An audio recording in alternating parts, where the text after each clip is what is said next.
Well, hello people. Firstly, apologies. I was down here just getting all set up. I did check my phone. I didn't see any notifications come through. I see Snobby Scrap Picker is live, and I don't expect anyone to come over here until he's done what he wants to do. And I'm only going to be tinkering about in the shop and a bit of a chat. So feel free to stay where you are over the other side of Snobby. I don't step on anyone's toes intentionally. So I do apologise, Snobby. It was not intentional. But if anyone is in the chat, then hi to you. If not, I've just picked up a new mower about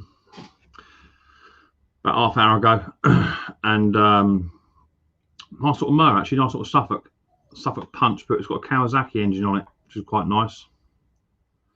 I'm not going to muck about and put a link straight out in case anyone wants to come on up. As I say, I do apologise to Snob because I don't step on toes intentionally, but I had it all set up, and I just realised he was actually live, so I do apologise, buddy. It was not intentional. There's a link in case anyone wants to come on up. We get this mower in. I just hosed it off, so if we get a bit of a dry off, it's not a bad little mower actually. It's quite tidy.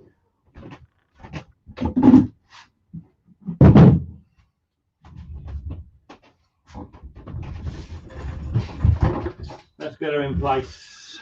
I've got a few bits I want to take off of it, and it's got a bit of a shine up. It's got to have carburetor work done to it yet. Let me show you the old mower.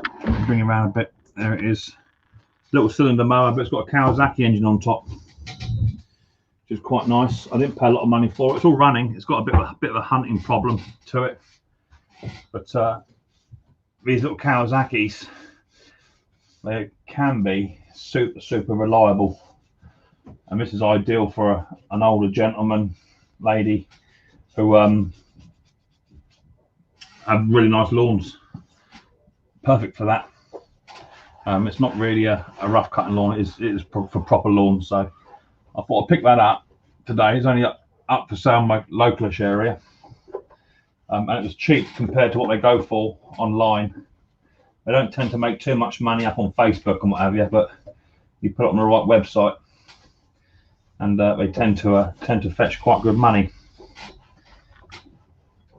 So I thought I'd pick this up.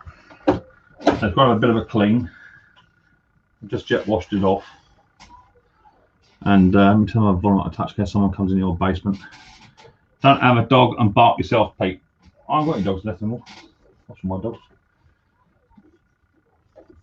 So yeah, the blade looks quite good actually. I have tried cutting it, and it actually works really well. So I'll get the air compressor in here and blow it all off, get it presentable. Just do a couple of checks on it. I'll probably end up doing a little video on it at some point to bring it up to scratch. But it is quite tidy. It's all there. Who we got in the house? Let's have a little look. 19 in the house, as I say. I did step on Snobby's toes, and it's not something I would do lightly at all. I didn't do it intentionally at all. On my way back home, when I picked this up, I noticed no one was live, so I thought I'd do a sneaky little live and see how we get on with it. See who's about midweek, and as soon as I just scheduled it, I noticed that Snobby was up live. So yeah, it's not intentional. I wouldn't do that to anyone. And like Snobby was saying in his live stream just a second ago, we don't get a chance. He said about coming home to raid me, but we don't often get a chance to be raided when me, Snobby and Ali do our own streams. So who we got? We've got Pete Frau. How you doing, Pete? Andrew Thrones in the house. How you doing? Scrap It Man Gary, Jason Hughes. How you doing? Nice to see you. AJ Pete.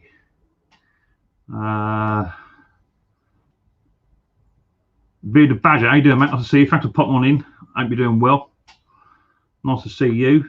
Thanks for a comment today, much appreciated.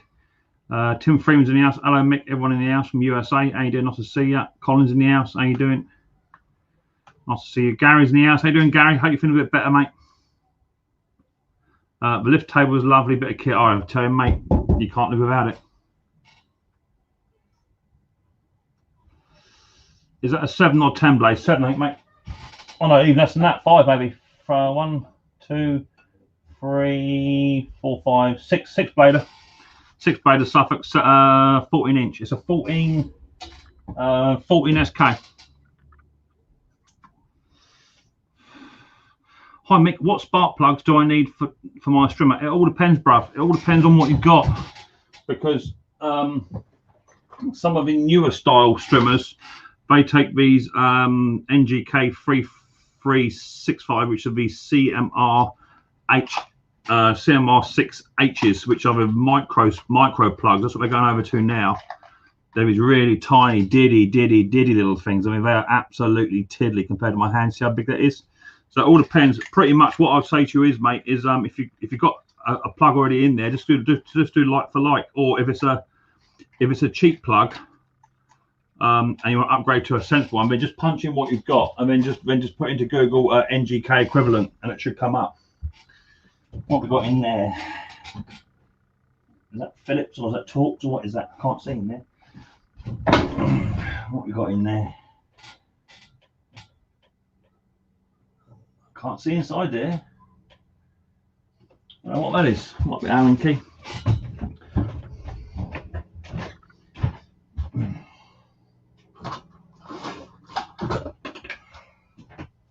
It doesn't look like the Torx one.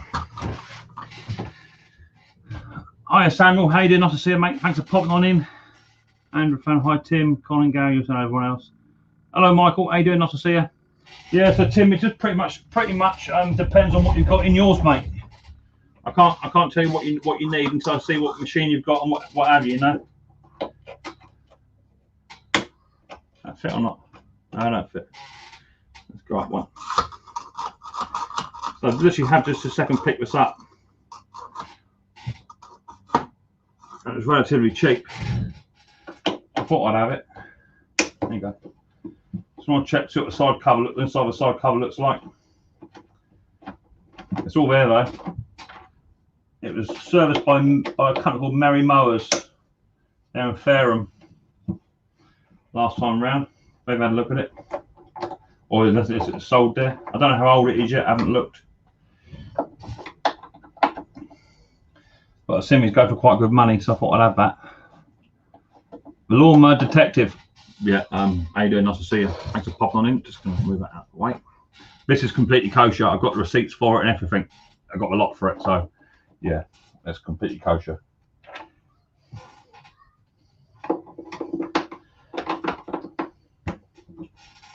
To be fair, I was a bit surprised the area I picked it up from.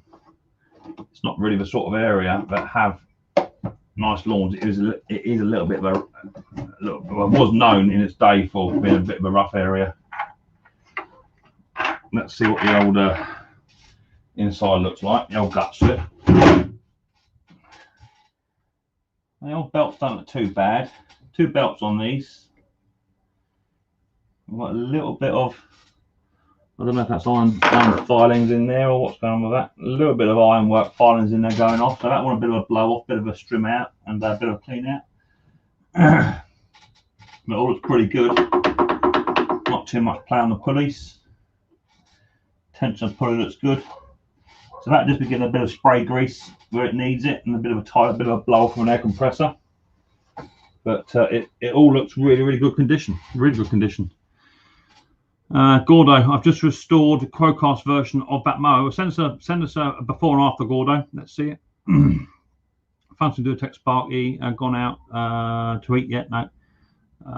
Looks nice, Mick. I like the old stuff. Well, this isn't old. This is relatively new compared to what you've got. I mean, I've got my old one down here, my Ransom, as you know. You want old? You won't get much older than that. Just want to try and figure out how this comes apart, because I want to get inside here and have a blowout in here. I can't even see a spring in here. I want to get my air compressor out. I like the new Micks Mowers t-shirts. How much do I get? I'm looking into it. What I can do is I can send you my logo. If you're in Texas, I can send you my logo. I can email it over. I get my logo's being revamped, but I can when I get it revamped, I can send you my logo and get it printed yourself if you like. If that's what you want to do, rather than forking out for postage.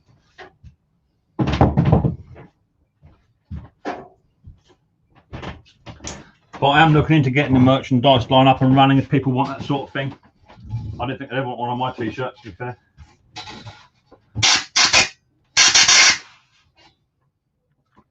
Oh, there's nothing in there. Oh, there is. There's a little Phillips in there. We'll have that out.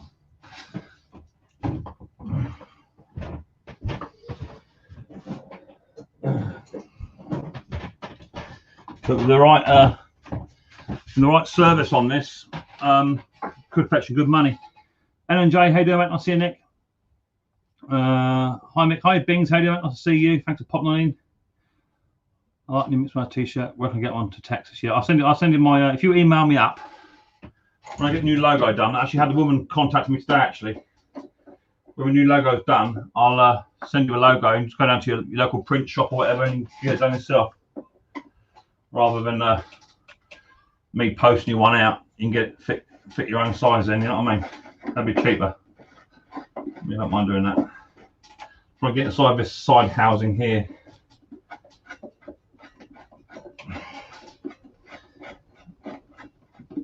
If I can, I don't know if that screw's lifting out or not. I don't know what screw's doing.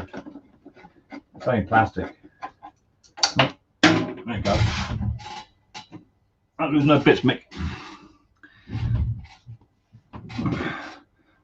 My lawn is not that flat, Mick, to use that type. Yeah, I know, mate. Yeah, I know. That's a problem. To be fair, my lawn isn't much better. That's got a silly little clip there. No screws there, so that should, by rights, that should just pop out of there. I'll get a little flat-headed driver. Try and tease that out.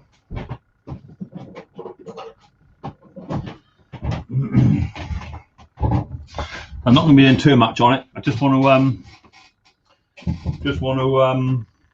have a bit of a clean up. Tim, Mick, I have two Challenge Extreme Strimmers and one Ryobi, one Sovereign Strimmer. So they should take the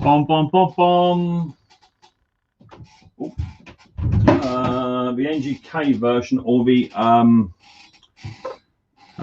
where is it, babe? Let's have a look here. So the Oregon version could be a 773051, or it'll be, let me find one, B2LMs. Trying to find one, babe. I'll have a look at my string in a minute, Tim. So they do take all different types, you see. That's the thing.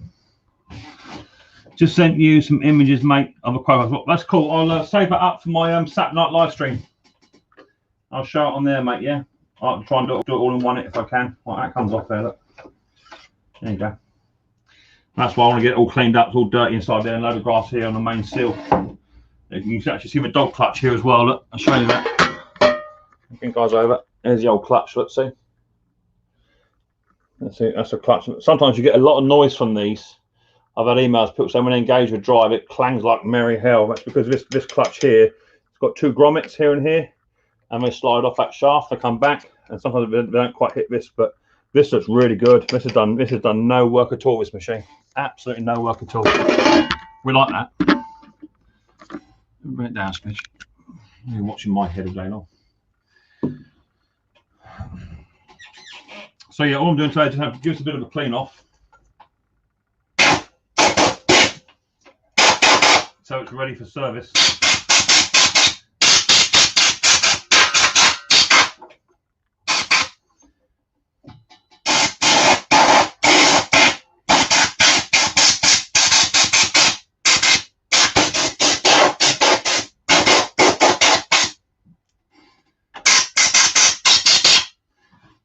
That's ready for a service. What's the best selling string trimmer sold at a dealer in England? It all depends on what you're doing. Obviously, if you're a commercial guy, then you want to be looking for Stihl, Husqvarna, and even Echo had now got some serious bits of kit. But the home the home user stuff mainly is stuff like the Titan, which I've got a video coming out on soon. Titan, Challenge Extreme, mount fills, things like that. So it's not much different to what it is in the States. To be fair, the main dealers are Stihl, Husqvarna, Stihl, and Echo. They seem to be the three front runners. I've got a cheap Ryobi string trimmer that turns into an edger. Also works pretty well. My only complaint is that the battery charges being slow. Well, that's the problem with battery stuff. Not that I'm gonna complain about battery, because it is a way it's going, but it should improve as time goes on. But that don't help you at the moment, right? Get a petrol one. Get a petrol one. Look after the fuel. That's my advice. Get a petrol one whilst you can, or get a couple in. Unfortunately, because petrol is on its way out.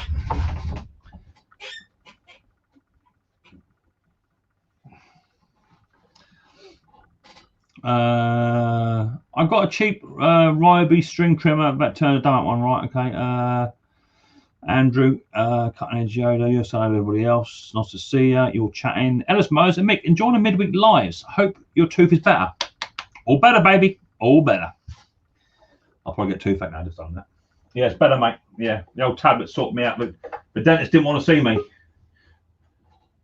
Hi, Nick. Turn the camera on, Nick. The dentist didn't want to see me because of the old what's going on in the old world. So they just give me some tablets for it, which is no drama. I'd rather just take some tablets and it's gone. It may come back, bite me in the bum later on, you know what I mean? But we should see. That's gone into review already. It goes into review in about 3 seconds. That does. Oh, that's that done. That's that done. We've got Nick Jones down there with no camera on. Until you turn the camera on, baby, can't come up. Yeah, actually, right on, mate. How you doing, Nick? I'm all right, mate. A bit tired. A bit tired? It's nearly lunchtime. Yeah, I've been up all night with me mum. Oh, yeah, okay. No better, mate. No better, you know what I mean? That's why I'm not on camera. I'm still in bed. I understand. That's no problem. I'm happy with that. No one wants to see a man in his phone at 12:30 in the afternoon. Nope. Oh, so your mum ain't too clever now? No, she gets like this time of year with the breathing and that. Is it because we're coming into dewier mornings? Yeah. Yeah, but I noticed this morning, I climbed out of my pit this morning. I noticed we had a bit of a dew on the ground. Yeah. Yeah, don't help matters, do it? It don't help matters. Hi, Doug. How you doing, mate? Nice to see you. Sam, I love my 2-cycle Echo. It's the best thing using ethanol-free cranks every time. Yeah, do you know? As long as you can keep on top of that fuel.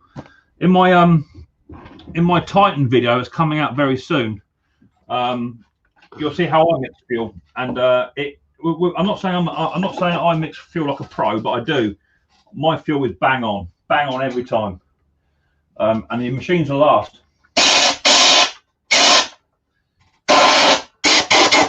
You've got to mix that fuel up right. If your fuel ain't mixed, the machine won't last. End of.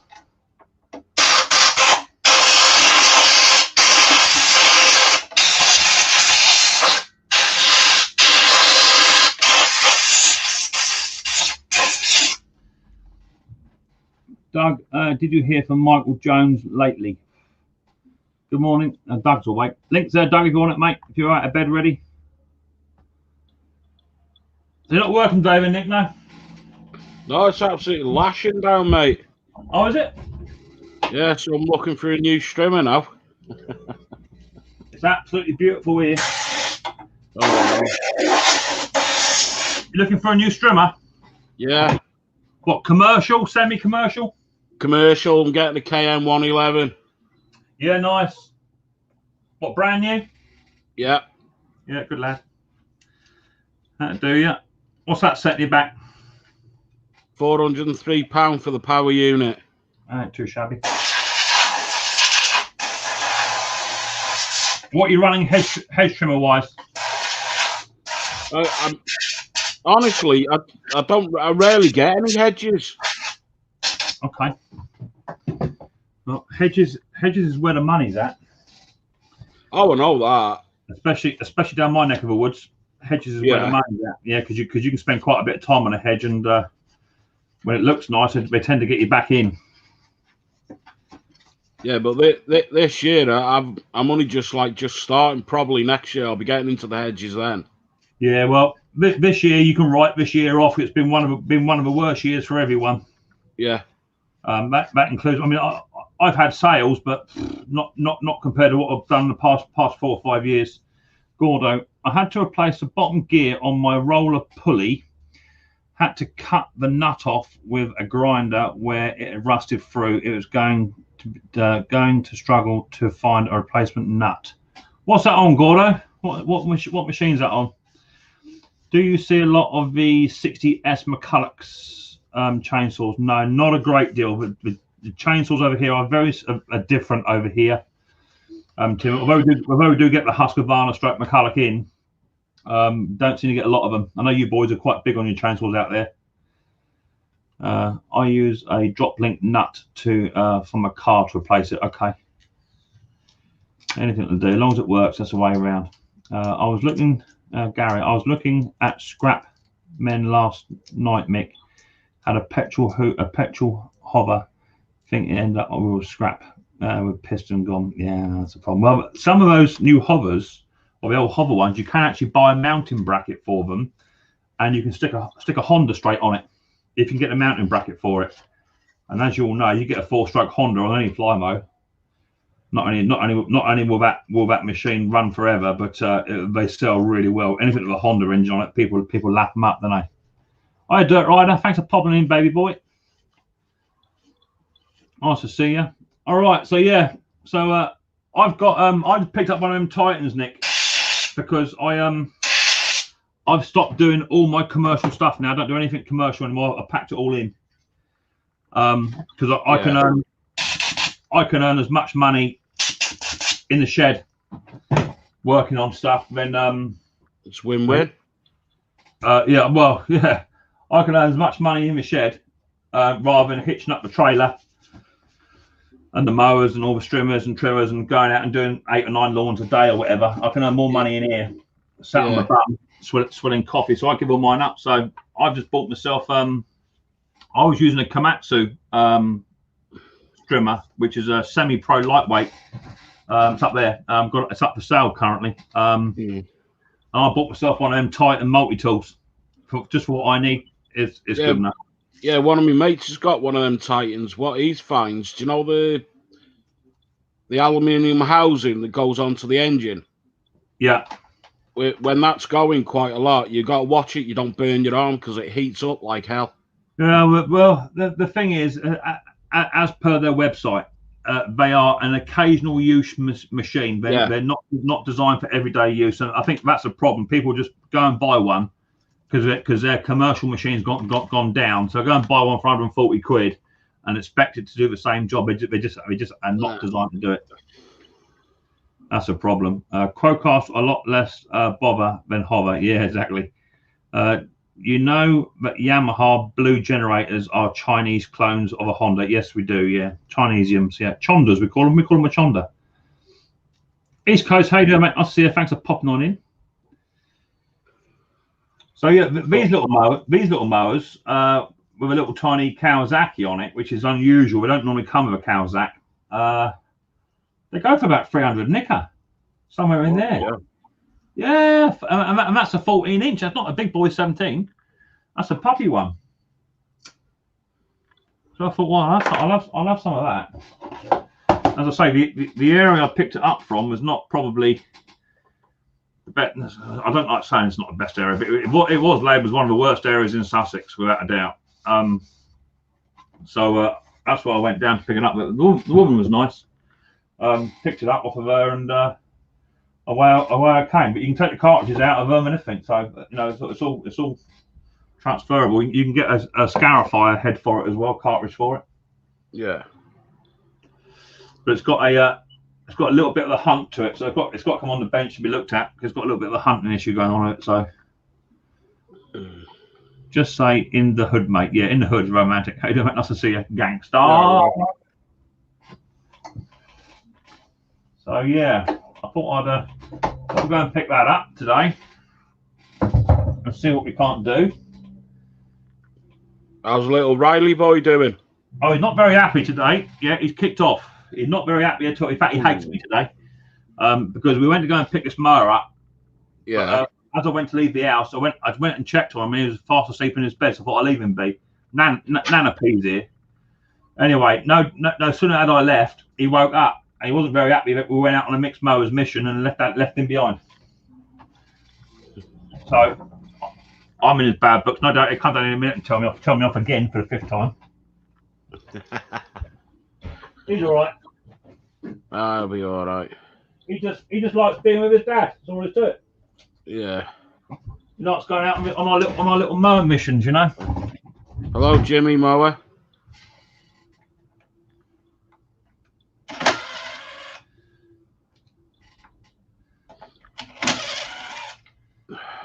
It's just quite a tidy little machine, don't you know? It's just quite tidy. Jimmy the mower, how you doing, mate? Can't stop long. Some of us have to keep cutting grass. Righto, Jim. You cut it, I'll repair it. That's the way it works.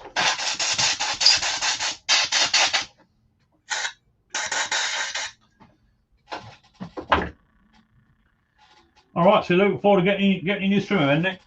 Oh yeah. Good. That'll make things easier. Yeah. No, I'm just waiting to get my license now for me pesticide. Yeah. Okay. So is that the PH1? Is it or PH2? Is that what it's called? No, you got PA1. Yeah. And the PA6. Yeah, that's it.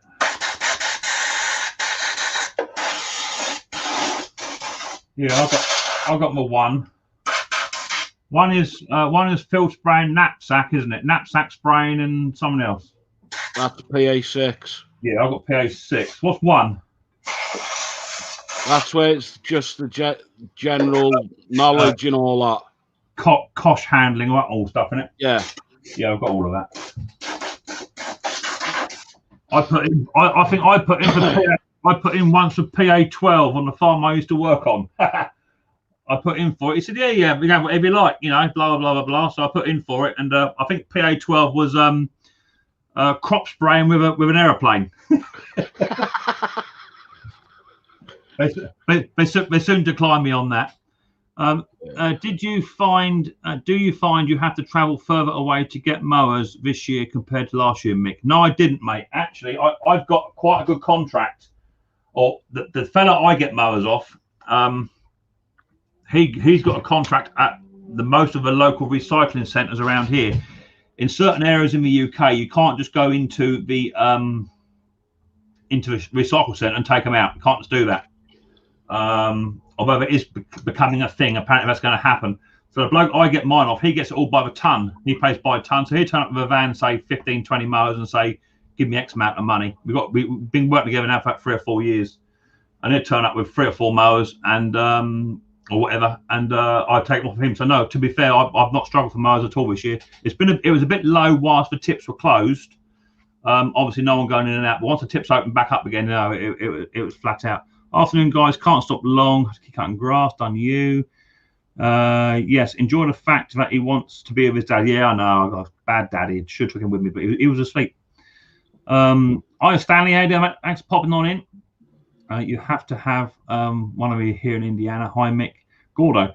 Anyone use those blade sharpeners that attach to the bottom blade? Basically, they sharpen the aluminium. Yeah, I have seen them. I'm not a fan. I think they fall roughly into the same thing as chainsaw sharpening ones. No one you now clip onto the end of a chainsaw and push it up against a tree or the ground and do it. I'm just not a fan of that. Oh, tried them, the crap. Well, I've seen a few videos on them, and they do work to a fashion. They don't tell you. You have to buy another chain as well. Mm.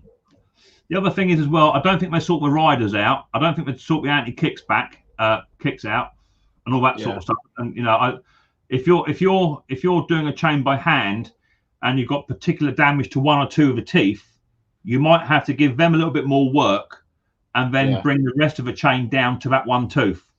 Yeah. I can't see how that machine does that. So yeah, I'm not a fan. It's a bit like the lawnmower blade sharpening devices that go onto a drill and you just run it up and down it. They're a bit like the knife sharpening stones. I'm not a fan of them either. I quite like them. I use one of them. Yeah, I'm not a fan, Nick. I'm just a little bit old school. Hi, Mick. Hey, everybody. Won't be here. Stay long. Yeah, no worries. Thanks, parts and pieces. Thanks for popping in. Hello, Mick and Nick. Can't stay long. Hi, Snobby. I did not mean to step on your toes, mate. Earlier on, I did. I promise you. I got all set up. I don't know if my notifications are a bit slow on my phone. I put a video out today, and I had next time notifications on it, but I had about 15 comments, and there was no one live when I got set up. So I don't know what happened there, mate. But literally, as I went to hit the button, I see you came up as live. So I didn't mean to do it, mate. I wouldn't step on your toes. I wouldn't do that to you. I used that and bat lapped. I was able to save a blade. Yeah, but bat lapping definitely helps. Well, I've got to apologise, Snob. I wouldn't do it on purpose, mate. I don't want you to think I would do that. I'm not that sort of person. I'd much rather come and sit on someone else's live and come and have a chat with you than doing my own and what have you. Yeah, but hey, Mick, every time I watch Snobby's live, Dusty was doing all the work, Snobby was sitting on his bum. I have noticed that. I didn't want to say too much, but I have noticed that.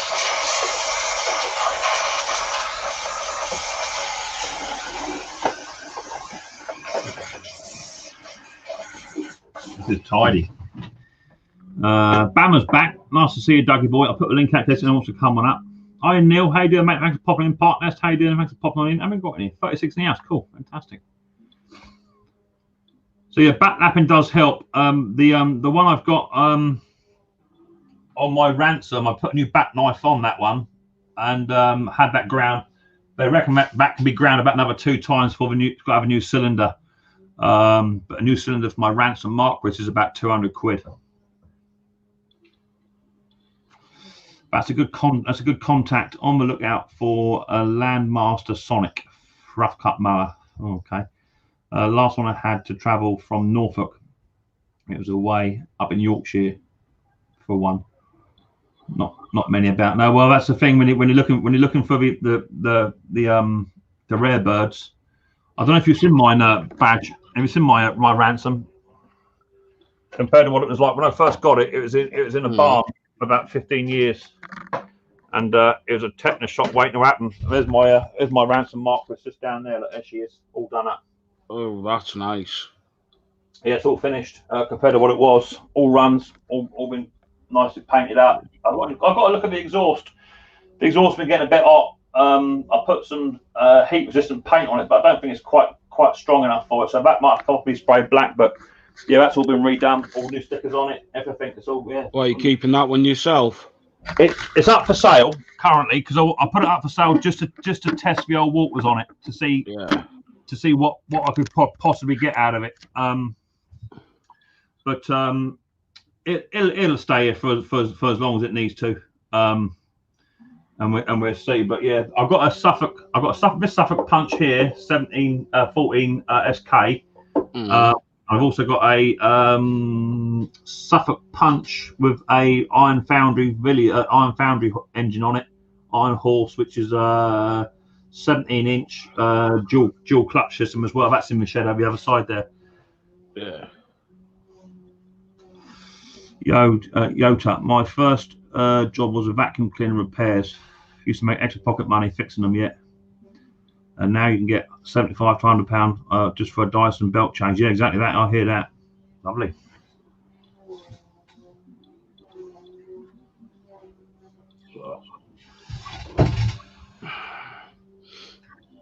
So this should clean up when it's done. Yeah. No, I'm looking to get another lawnmower next year as well. Okay, what are you looking to get hold of? I'm not too sure. I just want something that's a lot lighter than what I've got. Okay. I don't know. What are you currently running? A web classic. A web. Okay. Yeah.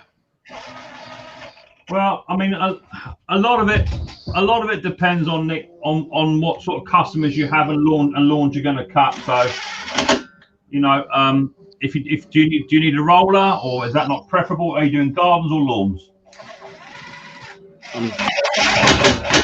It's a bit of both, actually. So then you need to have 2 mowers. Yeah. Because when I used to cut commercially, I used to have my 21-inch Mountfield as my rough cut mower for doing gardens, and then I'd have my Hater 48 Pro for doing lawns and doing stripe work.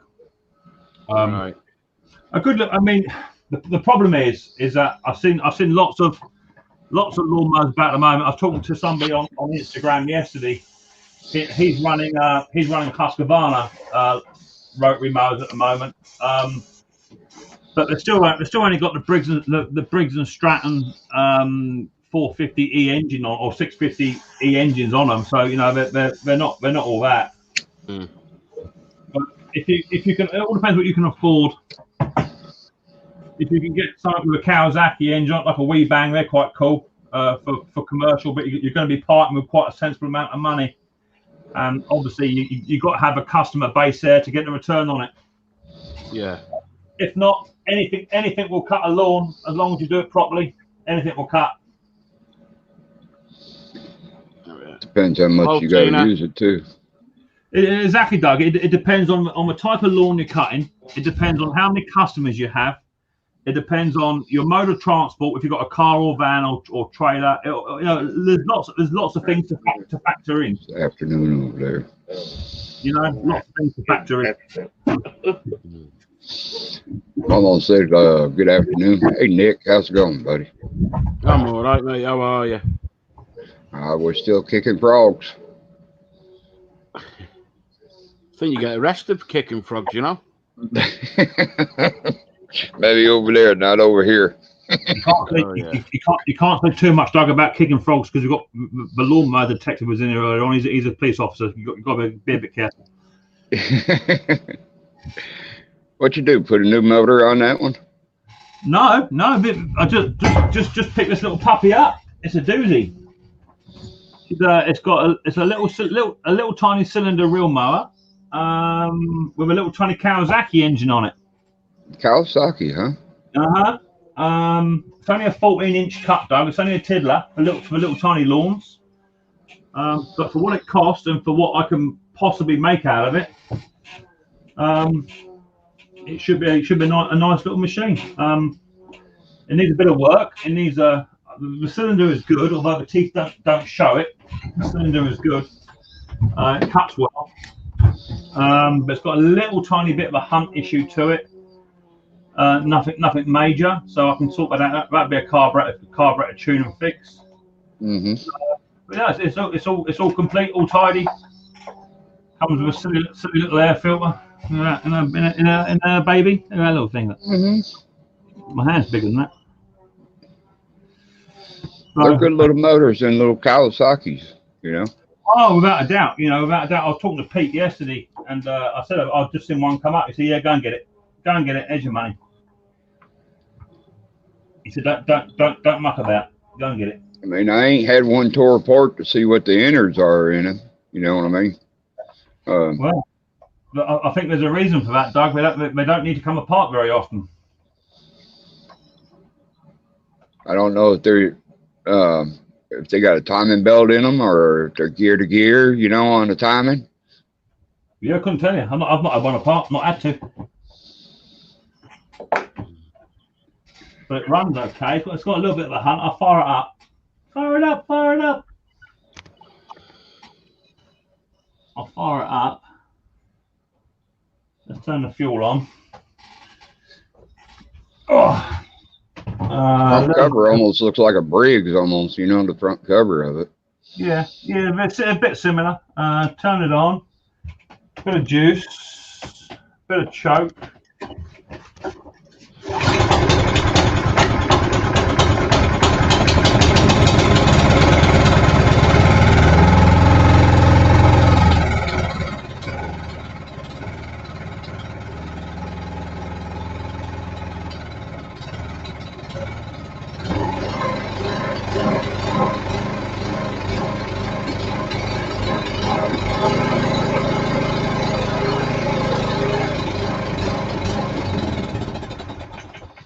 That's all there.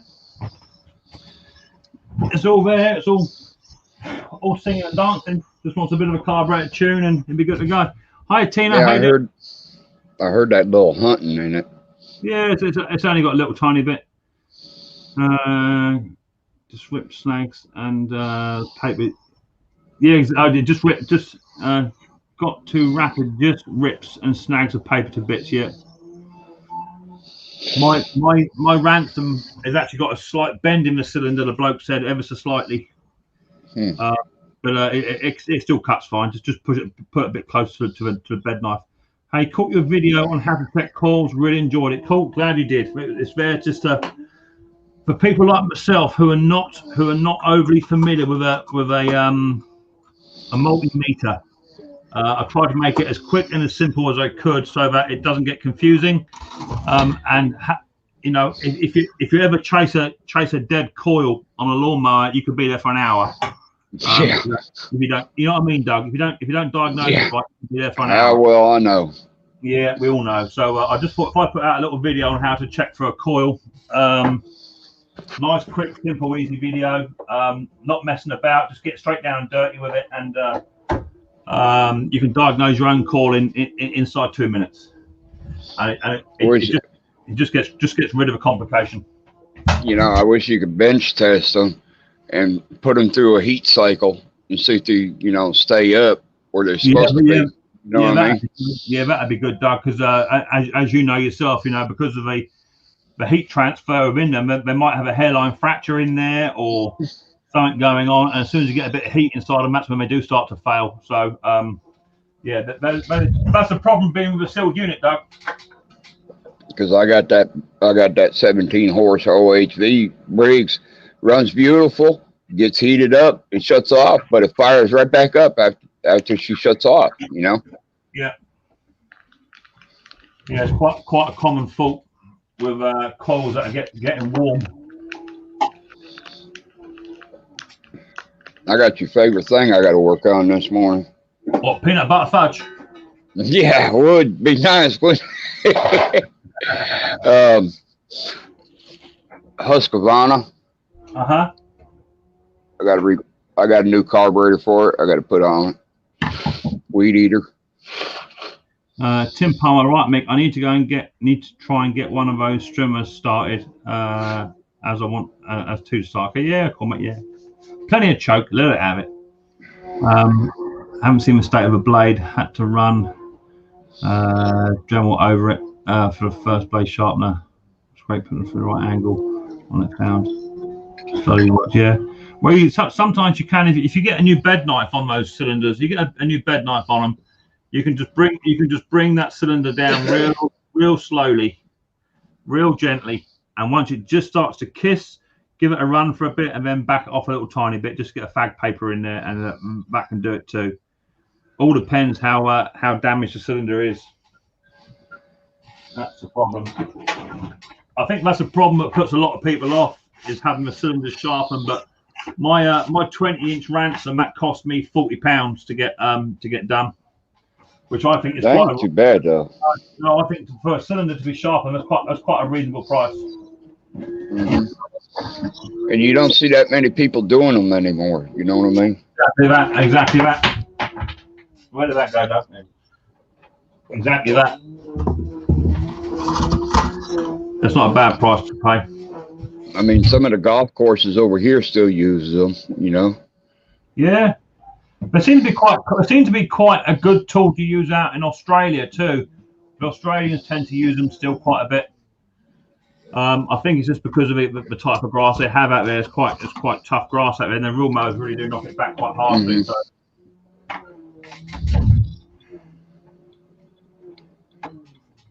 This is a nice little engine. It's all there.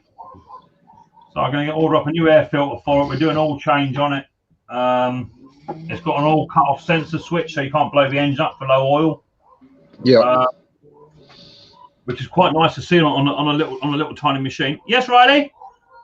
Hey, come here. Where you got it there? Bring it here, then, buddy. All right, bro. I'll catch you later, mate. Oh, Nick. Yeah, cool. Nick, you have yourself a good one, brother. No, it's not me. Ro's going. I'm just saying goodbye to him. Oh, okay. Okay. Hello, Nick. Are you coming down, Riley boy? Come and say hello to Doug. Doug's here. Come here, bub. Come and see Uncle Doug.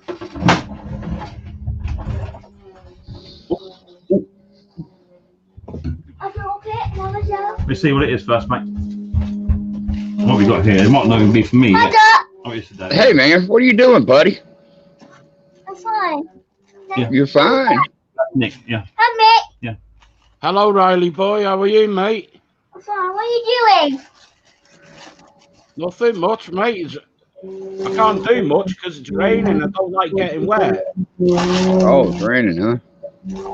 You don't like getting wet? No. So what do we get, Riley boy? What do we got in the box? A We got bell. a new doorbell. And you want one of them wireless doorbells? Mm-hmm. Mm-hmm. I wanted one of them because when I'm down with shop and Riley's in the house and the front door's locked, I don't like him going to a door. I do it. Right. I'll open it here. Oh. Go on. Oh, I did not hit you. Don't laugh at me, Doug. You make it worse. What's this? I'll show me. Can you? Oh, it's a little one. That's just where you've been biting your fingers. That's all that is. Look, what's this here? Look, what's this one? What's it? Look, that's the one that goes ping pong like that. Let me get you a wet wipe. It's because you bite your fingers, and then your skin's quite fragile. That's all it is. Come here. He's not very happy today because I went out getting the lawnmower, and I had to go off without him because he was asleep. Oh. And he wasn't very happy about it. Oh, Nana. Oh, look, that's Nana. Nana's got some more. Let's see. You Go get it. abroad. It's from abroad. So yeah, he wasn't very happy. Bring it in. Come in. Yeah, it will do. It's only a little bit of blood. It's because you bite your nails so low down. That's all it is. Look, so you put it on there and just hold it on there for a minute. Tap it with that finger I there. don't want to hold it. You don't want it on there. Okay. So we'll just leave it be. It'll be fine. It's because you bite your nails. What's this one here say? Oh, this is from Pull a Bear Head. I'll do it. You can do it. Oh, boy. Yeah. Yeah. Yeah. That's fine. It's just only a bit of blood. It won't hurt you. Right, you go. Look, yeah. Open it up here. Look. Look. Yeah. Are you looking? Where's my tough man? Yeah. Where's my tough little man? Yeah. It's just. There you go. Not, I think we're He's getting ready for school. He's getting ready for school soon. So he's not firing all four cylinders. Good afternoon. Mama said good afternoon, Riley. Mama. No. No. No. No. We're not talking today. He's just not a very happy boy today. It's what he is. There you go. Stick your hand in there. It's only a bit of blood. It won't hurt you. Come on, it's fine. Get your hand in there. Come on. Get it out. Right, what have we got? Don't laugh at me, Doug. You make it worse. I'm sorry. Yeah, it'll tell you off. It won't tell me off. What have we got here? Look at these. Looky. We got some massive polar bear head stickers and a load of little diddy ones, which he sent over. Some spares for me to send other people as well, so that's cool. So we've got some polar bear head stickers. And we got some Twisted V Twin stickers too. They're cool. All right. They're cool. That's cool. We have to put That's the them back first in time I've ever seen the Twisted V twin stickers. Well, we sent them over for Riley boy. That's cool. So we have to put them on a video and do a mail call for Uncle Ed when he turns up. He's probably at work by now. So that's cool. We'll where's that come all the way over? That cost them $2.50 to send that over. That's crazy, isn't it? Yeah. That's crazy. If you stop squeezing it, it'll make it better. Stop squeezing it. I can't. Well, just leave it be. Plaster on it.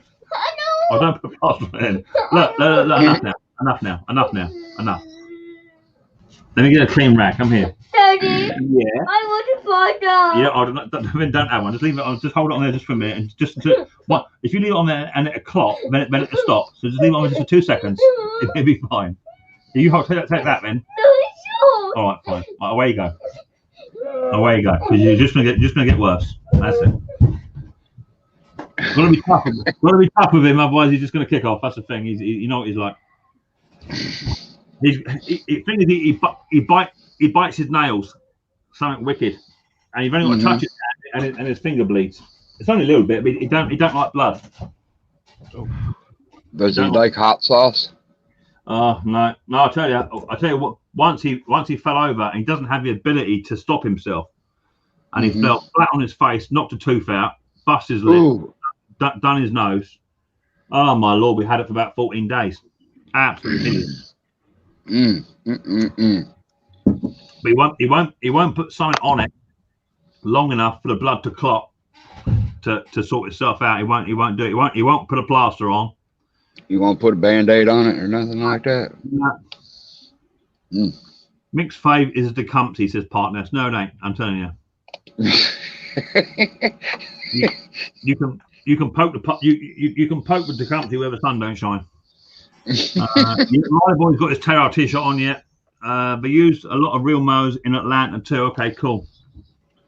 Got lawns to catch you on Saturday. Yeah, cheers, Neil. Take it easy, matey. Have a good one. Are you still there, Nick? Yeah, I'm still here, mate. I thought you was going. No, I was saying goodbye to Ro. Ah, right. Oh. Yeah. So going back to your lawnmower, Nick. You know, you just got to bear in mind. You know, if it's your first year out. Yeah. If it's your first year out, mate, I wouldn't spend a lot of money on a mower. You know, no. If you're going to buy brand new, you know, then go ahead and do that because you get your guarantee, you get your warranty, and all that sort of stuff. So that makes sense. No, I'll get a second-hand one. Yeah, you can still get a second-hand one from a dealership. You know, something like a Honda HRX 476 is quite nice for striping lawns, but no good for gardens. So, you know, to get your money up. Now, I've turned up at places before, so you know it was only cut 2 weeks ago. I just wants the heads off. So I took the hater up there, and anything with a roller, if it's a garden, once you roll it, once the grass is flattened, now you can't go around and do a double cut on it really. So, yeah, just take your time and get the right one. It's difficult.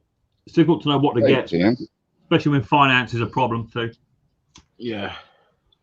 I was talking to who was I talking to the other day? Someone came in here the other day. He's a lawn care guy.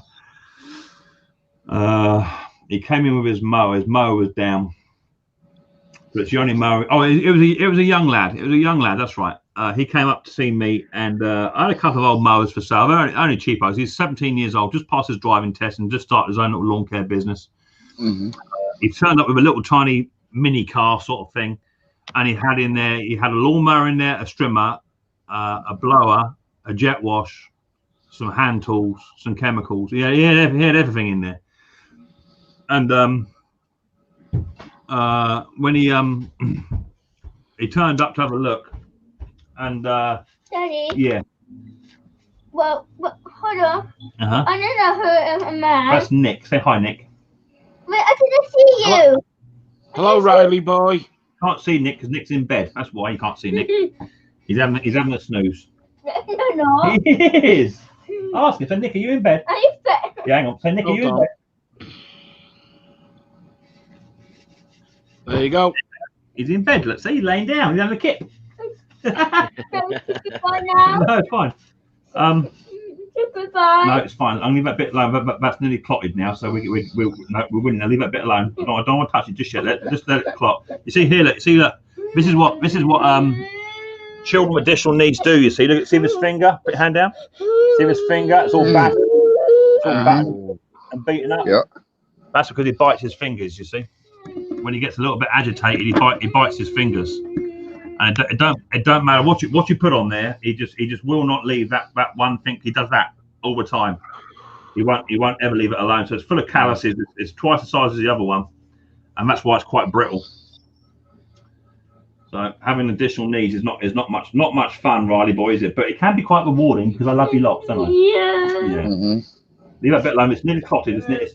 As much as you don't understand, it's very nearly there. The more you keep wiping it, the worse you're gonna make it. Help it now. Look, we're gonna do a video on that at some point. Daddy. Well, it's because you keep touching it. That's why. If you didn't keep squeezing it, it'd be fine. So just leave it alone. I know. You can't touch it. Just leave it for 5 minutes. I don't want to. Well, that's what it is. Away you go. Go on. Yeah, no, it's no use stamping your feet either. It doesn't work with me. Doug, you laugh at him, you're going to come down and kick your butt. I'm sorry. It just starts to clot, and then he gets hold of it and he squeezes it. Yeah, that don't help matters, no. No. But he just won't leave it alone. That's the problem. Hi, David Castle. How you doing, mate? Nice to see you. The bearded badger, take your headphones off. Put your headphones on, please. Thank you very much, you dearly doodly. You can come on up. Hey there, matey. Hello, mate. You all right? Yeah, living my dream. Same old, same old. Hey, Badger. What's up? How's it going? You all right? Yeah, we're just kicking it and chilling it for a bit. What you up to? You up to much? No, I have a few days off from work now, so yeah, I've not used most of my holiday. Was supposed to go home for 2 weeks, so yeah, we're because we're farming, there ain't really that much of an opportunity for holiday. It's just same old through all this. Do you know what I mean? So yeah, yeah, same as me. I work on the railway, and it's been no change for me. Yeah, which is good in a way. Whereabouts are you, Ireland? No, I moved over about 4 years ago. I'm living in Norfolk now. Oh yeah. So yeah, we've got a livestock farm. We're sort of 4,000 animals. So yeah, we're flat out 7 days a week. Whereabouts was you over the other side? Galway, west of Ireland. Oh, nice, yeah. Gets a tad windy over there. Yeah, especially up in the mountains. Yeah, it's a tad windy. I spend a lot of time over in or when I do get a chance, over in County Mayo in Ballina. Oh, Ballina, yeah. No, I was in it plenty of times. Yeah. Yeah, I know. I've got some friends over there in Ballina. They got a child with the same syndrome as Riley, so we go over there and G them up over the west side. And go and G them up. What you got there, Doug? I got the OG. I got the old Micks Mowers mug. LG. They're antique LG. now. Man. There's not many of them left. Bit like you there, Mick. You're an antique as well, aren't you? Says a man hiding behind his avatar while he's still in bed.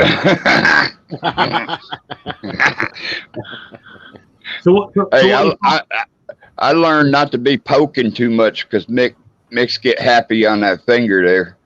You know what happens? Putting me into a yes, corner. I do. I've been there enough times to know. It's a bit like putting a dog in a corner. At some point, you're going to get bit. It's as simple as that. So what are you farming then, Badger? Is it bullocks? Is it all? No, pigs. Oh, piggies. Okay, cool. Flat out with piggies, free range.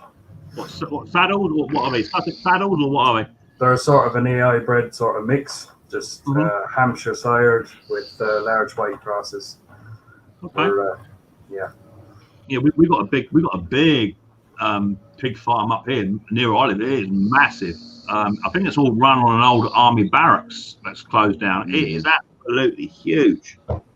And you can't get bacon there. They don't sell it there. They just farm up and they send them out. But yeah, is it a good job? Do you like it, do you, or is it just a stopgap?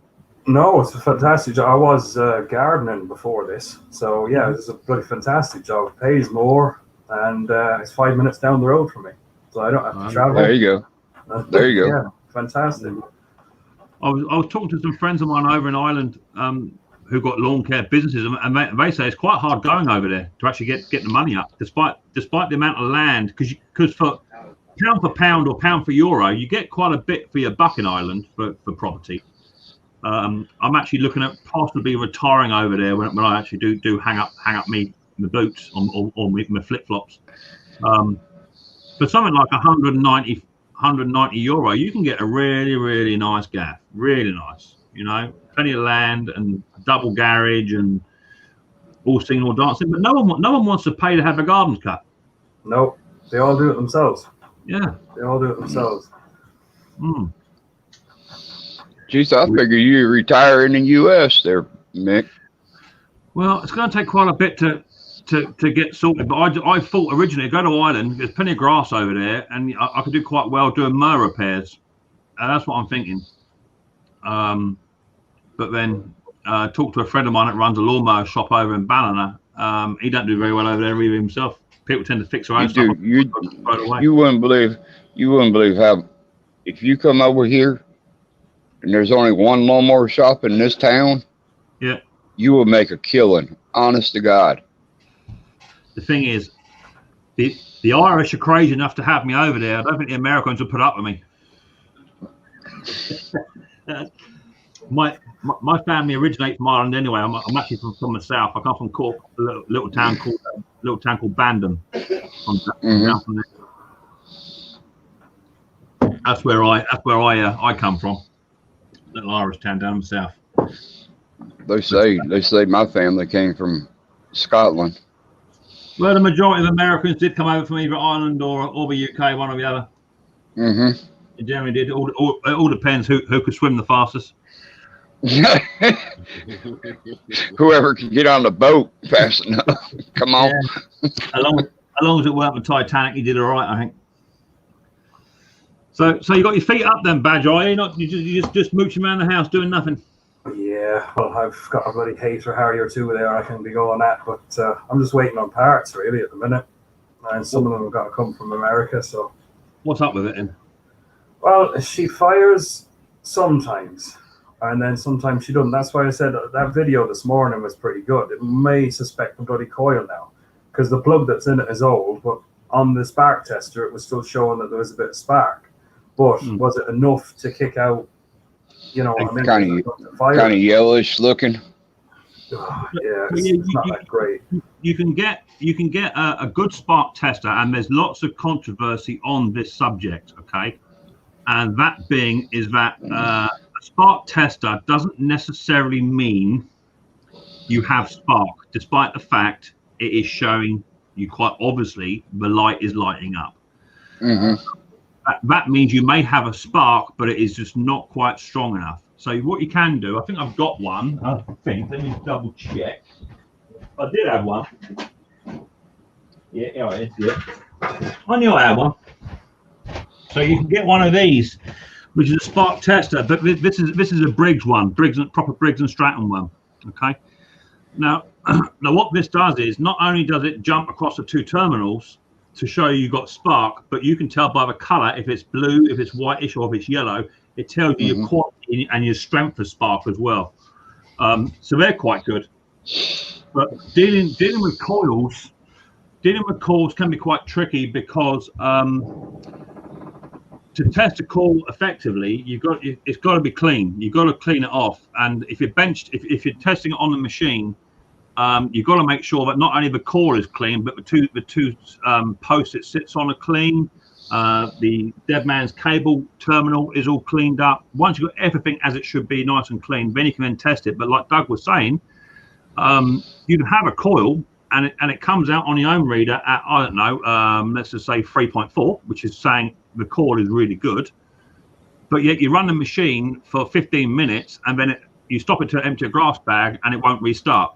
And it could be that the core is actually breaking down once it's warmed up. It's exactly the same on outboard engines, but sometimes they get a little tiny hairline fracture right across here or anywhere on it. A little tiny hairline fracture that you won't see. I did my voice. Is your voice going? No. What's that of it then? Yeah, what's that? That's a coil. Who's that? That is Badger. Hi. Hi. So what happens is as the coil heats up, it expands. It allows a little bit of moisture in. As soon as the moisture goes in, the coil starts to fail. When it cools down again, that gap will close back up again. It dries out and it starts again. Yeah. So you can get some duff readings. Also, I'm sorry. No, go on. You can make a backwoods coil spark tester too. You could take an old spark plug, take a radiator clamp, put your ground wire onto it, fasten that radiator clamp to it.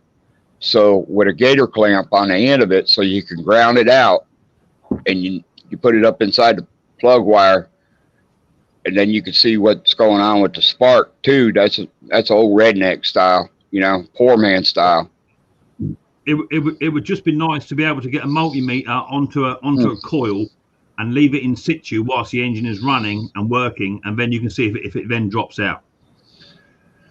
That'd be nice. But yeah, a coil can be devilish. I actually had Top Conker. He came in to my shed a little while ago for a repair of his mower. He couldn't get the start. Now I put 2 different spark plug testers on it, and I grounded it out, and it was showing it had a spark, and it had a lovely spark actually. But it would only run on tick over. Eventually, I got it sorted, got it running to a good sort of RPM.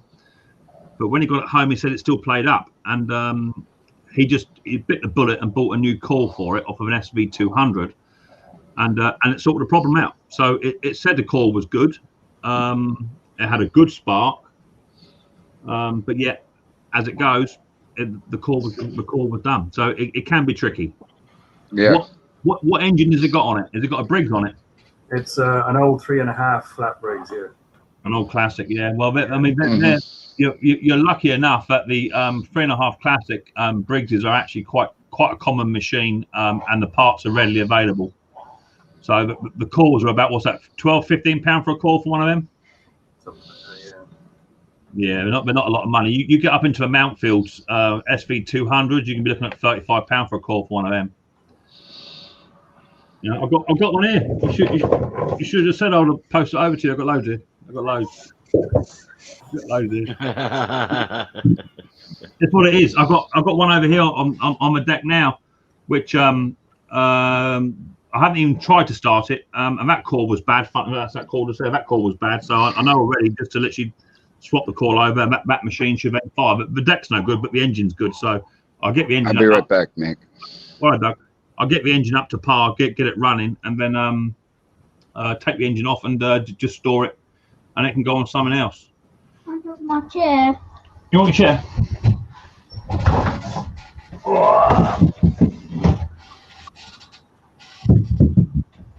So I haven't actually seen you comment for what's up, mate? Well, it's a bit dirty. You should be having shushes, that's why.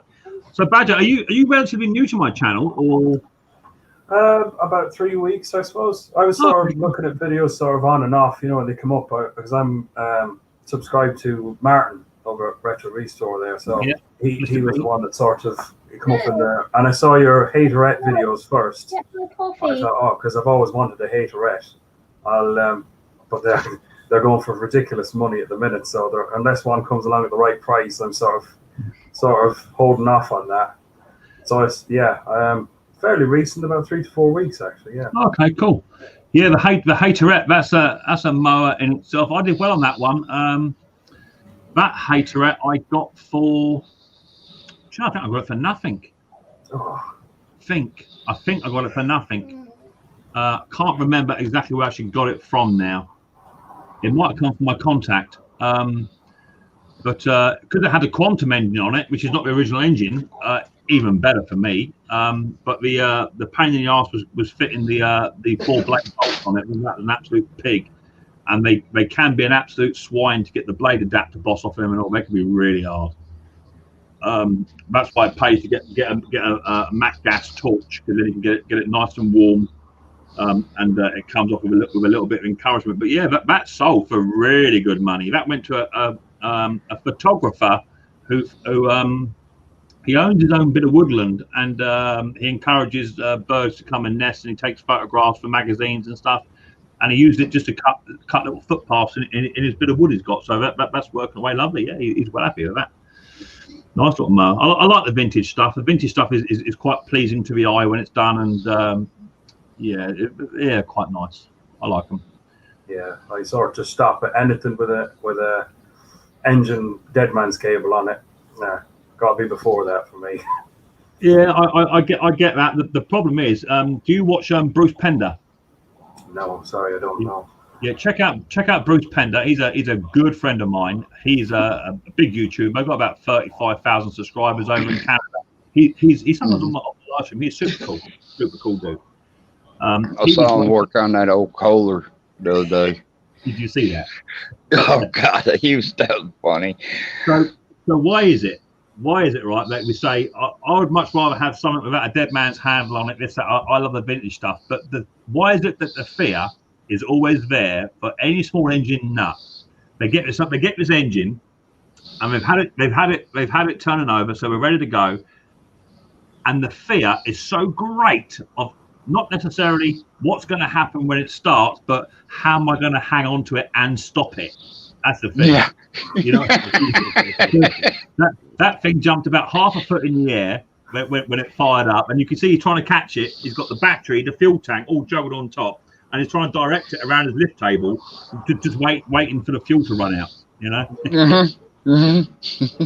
And them old motors, once when they kick, boy, they kick hard too, boy. Oh yeah, I've seen some before had stationary engines, and when they first fire them up, the governor's wide open on them, and they just shoot off across the garden.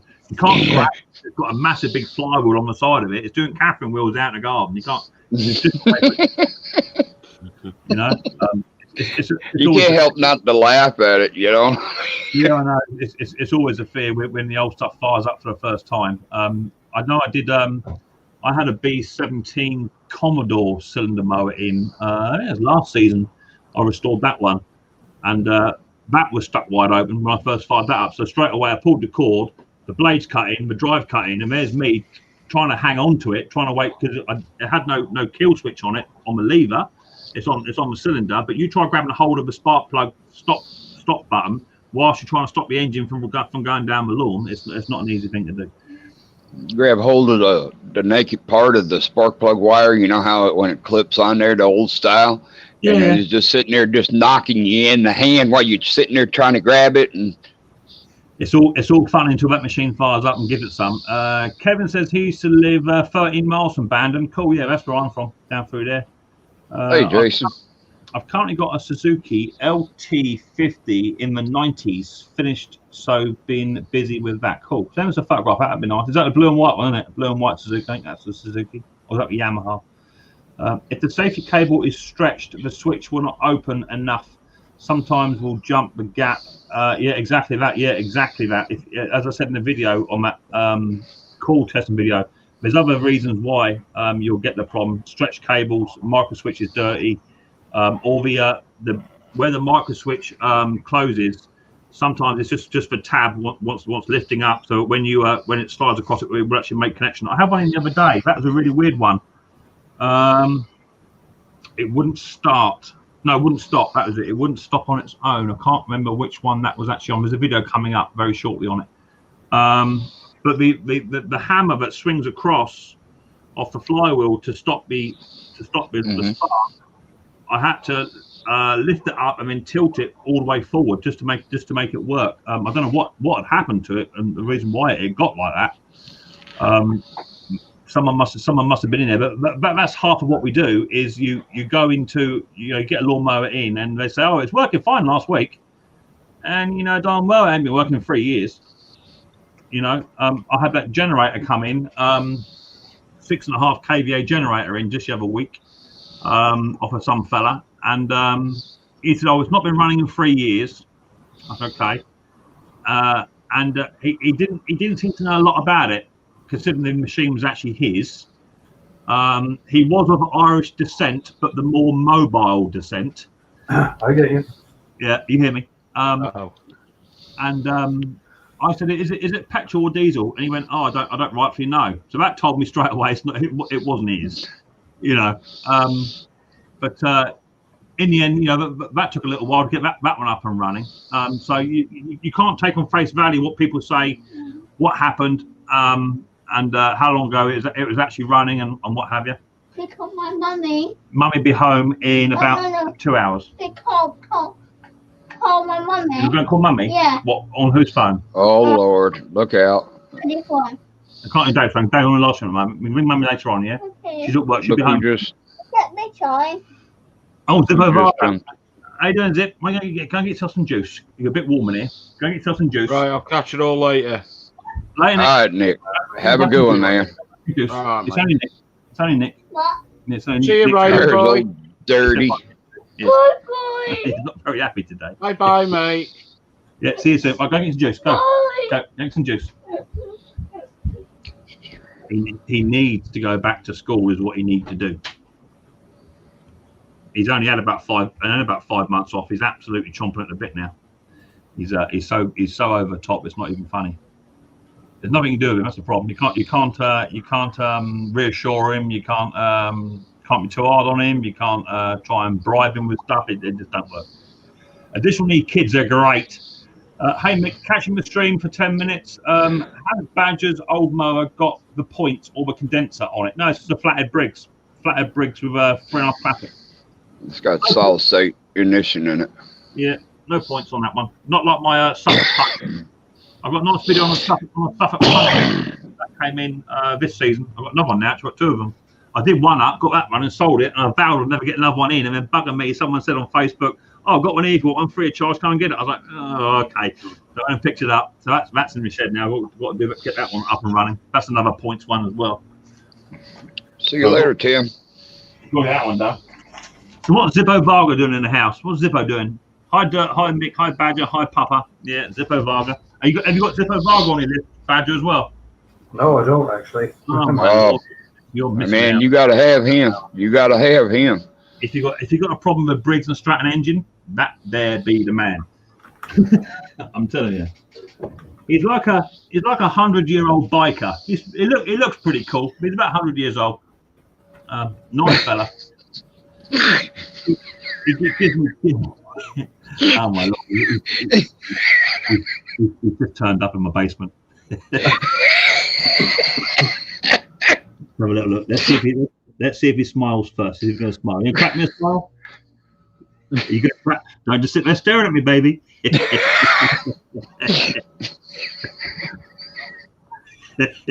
Oh no!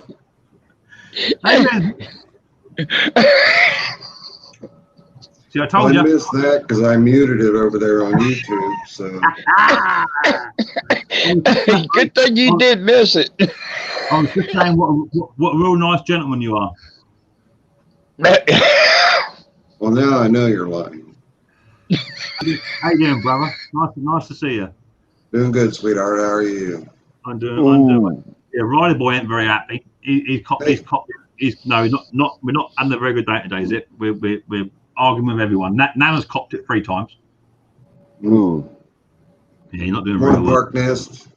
Morning, Pete. Morning, everybody over there in the chat section. I think I saw Sparky a little bit ago. I use peppermint lifesavers to get me off the cigarettes. Yeah, I'm not using that. I do a bit of this, a bit of vaping during the day and whatever. It does me. So, have you had your copy yet, Zip? You copied up? Yeah. Good man. I found the bottom of the cup a little too early. Uh-huh. Oh man. One's enough though for today. This is Badger beside you, Zip. He's up in Norfolk. Come over from Ireland. This is Badger. He had a problem, a potential coil problem on a flathead Briggs classic. Horizontal or vertical? Just a standard hater. It's a hater. Yeah. It's a hater. Vertical shaft. Yeah, just a 3.5 classic. What are they? 16-inch cut, 17-inch cut. But he's got a bit of an issue with it. He's not sure. It's got a mower blade under it, an engine on top of it, and then it's the engine pullet. Sometimes it's Is he back? That's Zippo. You haven't seen Zippo for about a year. Is he back? He's back. Say, how's your shoulder? My shoulder hurt. Did your shoulder hurt, Zip? Yeah, it's all fixed now. Woo-hoo! it's all good. Okay. How you doing, Riley boy? He's just picking his nose. he's not doing very well, Zip. It don't matter what anyone says today. When no one's going to win today. No one's going to win, are they? I heard him wanting to give Mom a call. What did you do? Yeah, well, it all started off. I picked up this little tiny cylinder mower this morning. What did you? We'll do a video on it one day, mate. We'll do a video on how it works. Where? I'll show you. What you can do is you can record yourself outside. Mm-hmm. I can watch you on my phone. How cool is that? Yeah. Yeah, that's cool. I bought a little cylinder mower today, a little real mower, and he just here. And he was all geared up to come with me. No, it's fine. He was all geared up to come with me. He wanted to come. He loves going out in the mower mobile and going out on an adventure. And I went to go and get him when it's time to go, and he was darn near fast asleep, so I left him be. Daddy. But since I left, he kicked off royally. Yeah. Your oil. Yeah, there's a bit of oil, mate. Yeah, there's a bit of oil. What did you do? There's nothing. It's fine. What? Hi, Andrew and Chris. Yes, I do. That cup of coffee's got to be Before me, Nick. No. really done. big and really strong. So what did you make? What did you make of our mad scientist friend, then Bruce? Then? Daddy. What with Kohler? Yeah. Yeah. Before he ever started power washing that blower housing, I thought he's going to launch that thing right off that table. Sure enough, there it went.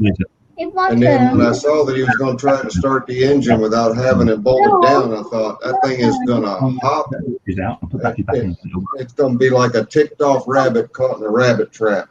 Not going to catch it. Get the big hammer out. To take batteries out, put the batteries back in it again, yeah? Yeah, half nano. Yeah. Well, I was just a bit concerned because he had the shaft hanging out the side, which could have been a nice little thing to catch around his pocket and what have you. And he had the battery up there, and I thought, oh, here we go. But you know what? I think his statement summed it up. I've not had this much fun since I broke my wrist. What's up? We've got go off Nana to do it. In fact, yeah, go off Nana. I'll go and get the buttons. Bring them down here. I'll look at it. Go and get them. I woke up to a nice twofer surprise this morning. Oh boy. Twofer.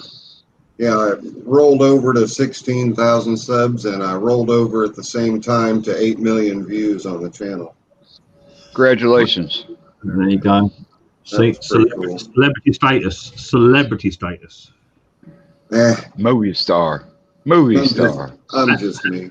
Has it changed you since you got your first 500 subscribers? No. No. Not enough money going into my bank to change anything yet. It'll take a while. It'll take a while. Yeah, it takes a long time. You got to figure I've been at it for 13 years, but I'm just in this little niche of Alice Chalmers, basically, and Alice Chalmers in simplicity. So it takes it a little while to gain ground. Push mowers seem to do a whole lot better, but I can't get into them. To me, there's $0 in doing that kind of work. But I do have a couple of tractors coming that are going to make for a pretty good series. Well, you say that, Zip, right? But I seem to be missing a trick my end. I physically can't get those 42-inch mowers into my yard. My access won't allow that. Right. So I believe I'm missing some American views because I'm not doing my tractors. But in hindsight, I've been going for about 18 months now, 17, 18 months. I'm up to nearly $5,000 on the subscriber count. My views have dropped right off. They've gone downhill. But I think that's just because everyone's now out of lockdown. They're down the pub, they're getting smashed, and they're eating in restaurants. And, they're not viewing it. During lockdown, my views were over 1K in 24 hours. It's rough. It's rough too during the summertime. Yeah. You'll see it maybe next year. If everything gets cooled off, and everything like that, you'll probably see it next year. That the view times during the summertime will slack off. Come wintertime, when people start staying inside more and everything like that, it'll go right back up again. That's the reason why they say if you're going to become a YouTuber, what is it, around January, February, or something like that? Yeah. You have a better chance at it, Right. Yeah. Thank you very much, Paul. And Pete, yeah, that's true. If I get hopping mad, my voice might change just a little bit, but yeah, no, I don't. I don't stress stuff. That's what keeps my blood pressure low, I guess.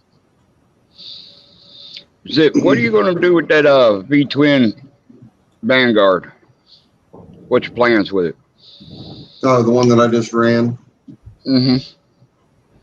Well, I picked it up, I guess about 3 months ago. I had what was it? The 3416 Hydro came in, and that engine was tossed in it as a replacement. and it looked like it looked terrible, but it ran so good. So I bought it off the guy. He asked me for $50. I said, "Oh no. Run an engine, it's worth more than that." So I gave him 100 for him, and he was happy, and I was happy. I'm thinking I've got 2 spare V-twin Vanguards. I've got the one in the Cub Cadet because I'm just going to set a stick of dynamite under that thing after I get the engine out. And then I've got that red one.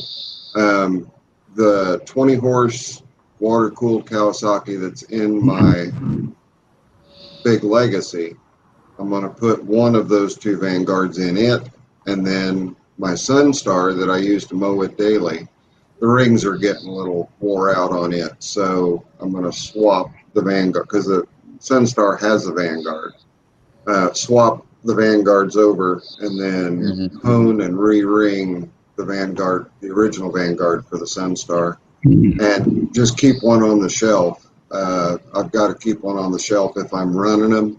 I like to have spares. It's just like my cast iron Briggs. I like to keep my 13, 14, 15, and 16 horse engines. I like to hang on to some of them so that if I blow an engine, I've got one I can just throw in. That makes sense. I've got Paul E says here, Zippo and Mick should do a collaboration to create a hot rod mower.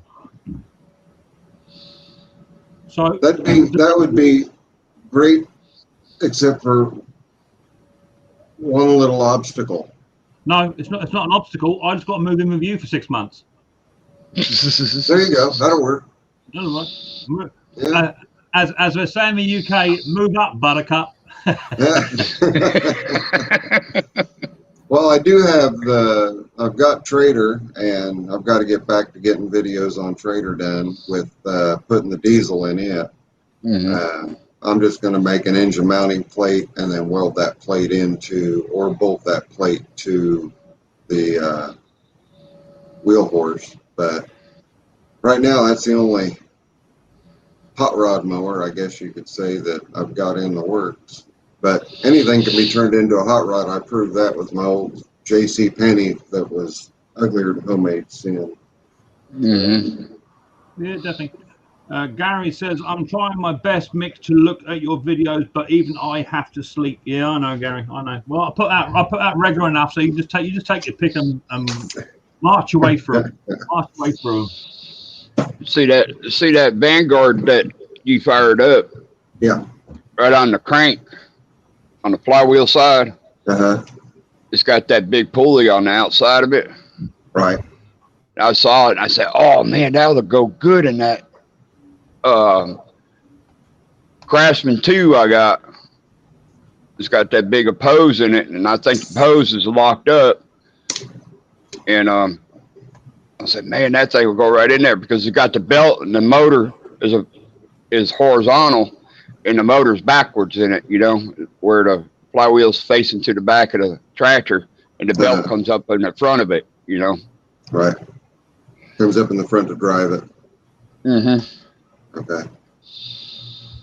I gotta find me one. Paul says he'll check that out. The Sears or the J.C. Penney I'm talking about, look up The Blue Diamond on my channel. The Blue Diamond. And if you email me, I'll send you pictures of what it looked like before I ever started. That was there is in the chat is Mr. Zippo Varga's YouTube link to his channel. For those who haven't got Zippo, go and get him up. He's not been around for a little while, but he's always been in the background, leaving comments and defending my honor when needed, which I appreciate. Yeah, me and Zip, we're brothers. We look the same without the bandanas. We look the same, and he's a cool man. So go check Zippo out. He's super cool. In fact, I was actually. You're welcome, mate. In fact, I was even checking defending Bruce's channel just yesterday. Someone put a comment, because you know YouTube now, when you release a video, if you don't manually do the adverts, they put adverts on for you. Right. And Yeah. and if you have enough breaks in your editing, YouTube will just pick them up, and you can end up having 30 adverts in a 20-minute video. Right. So someone put a comment on Bruce's channel just the other day to say, how many commercials do you want in a video? And I pretty much copy and pasted what you said to that fellow on my channel the other day, and just said to him, bear in mind he's got 35,000 subscribers. He's got to do all his editing, buying his spares and repairs, and do a video just to keep you entertained. So be a bit grateful for a couple of seconds of adverts here and there. Right. Yeah. And that's what a lot of people don't understand. They're like, well, why are there these advertisements in there? Well, camera equipment is not free. No. Video editing equipment is not free. Everything that you need to do to put videos out there and create videos for people, they think it just happens, that everyone's just picking up their phone and shooting their videos with their phone. No. Hell no. I mean, I've just picked up.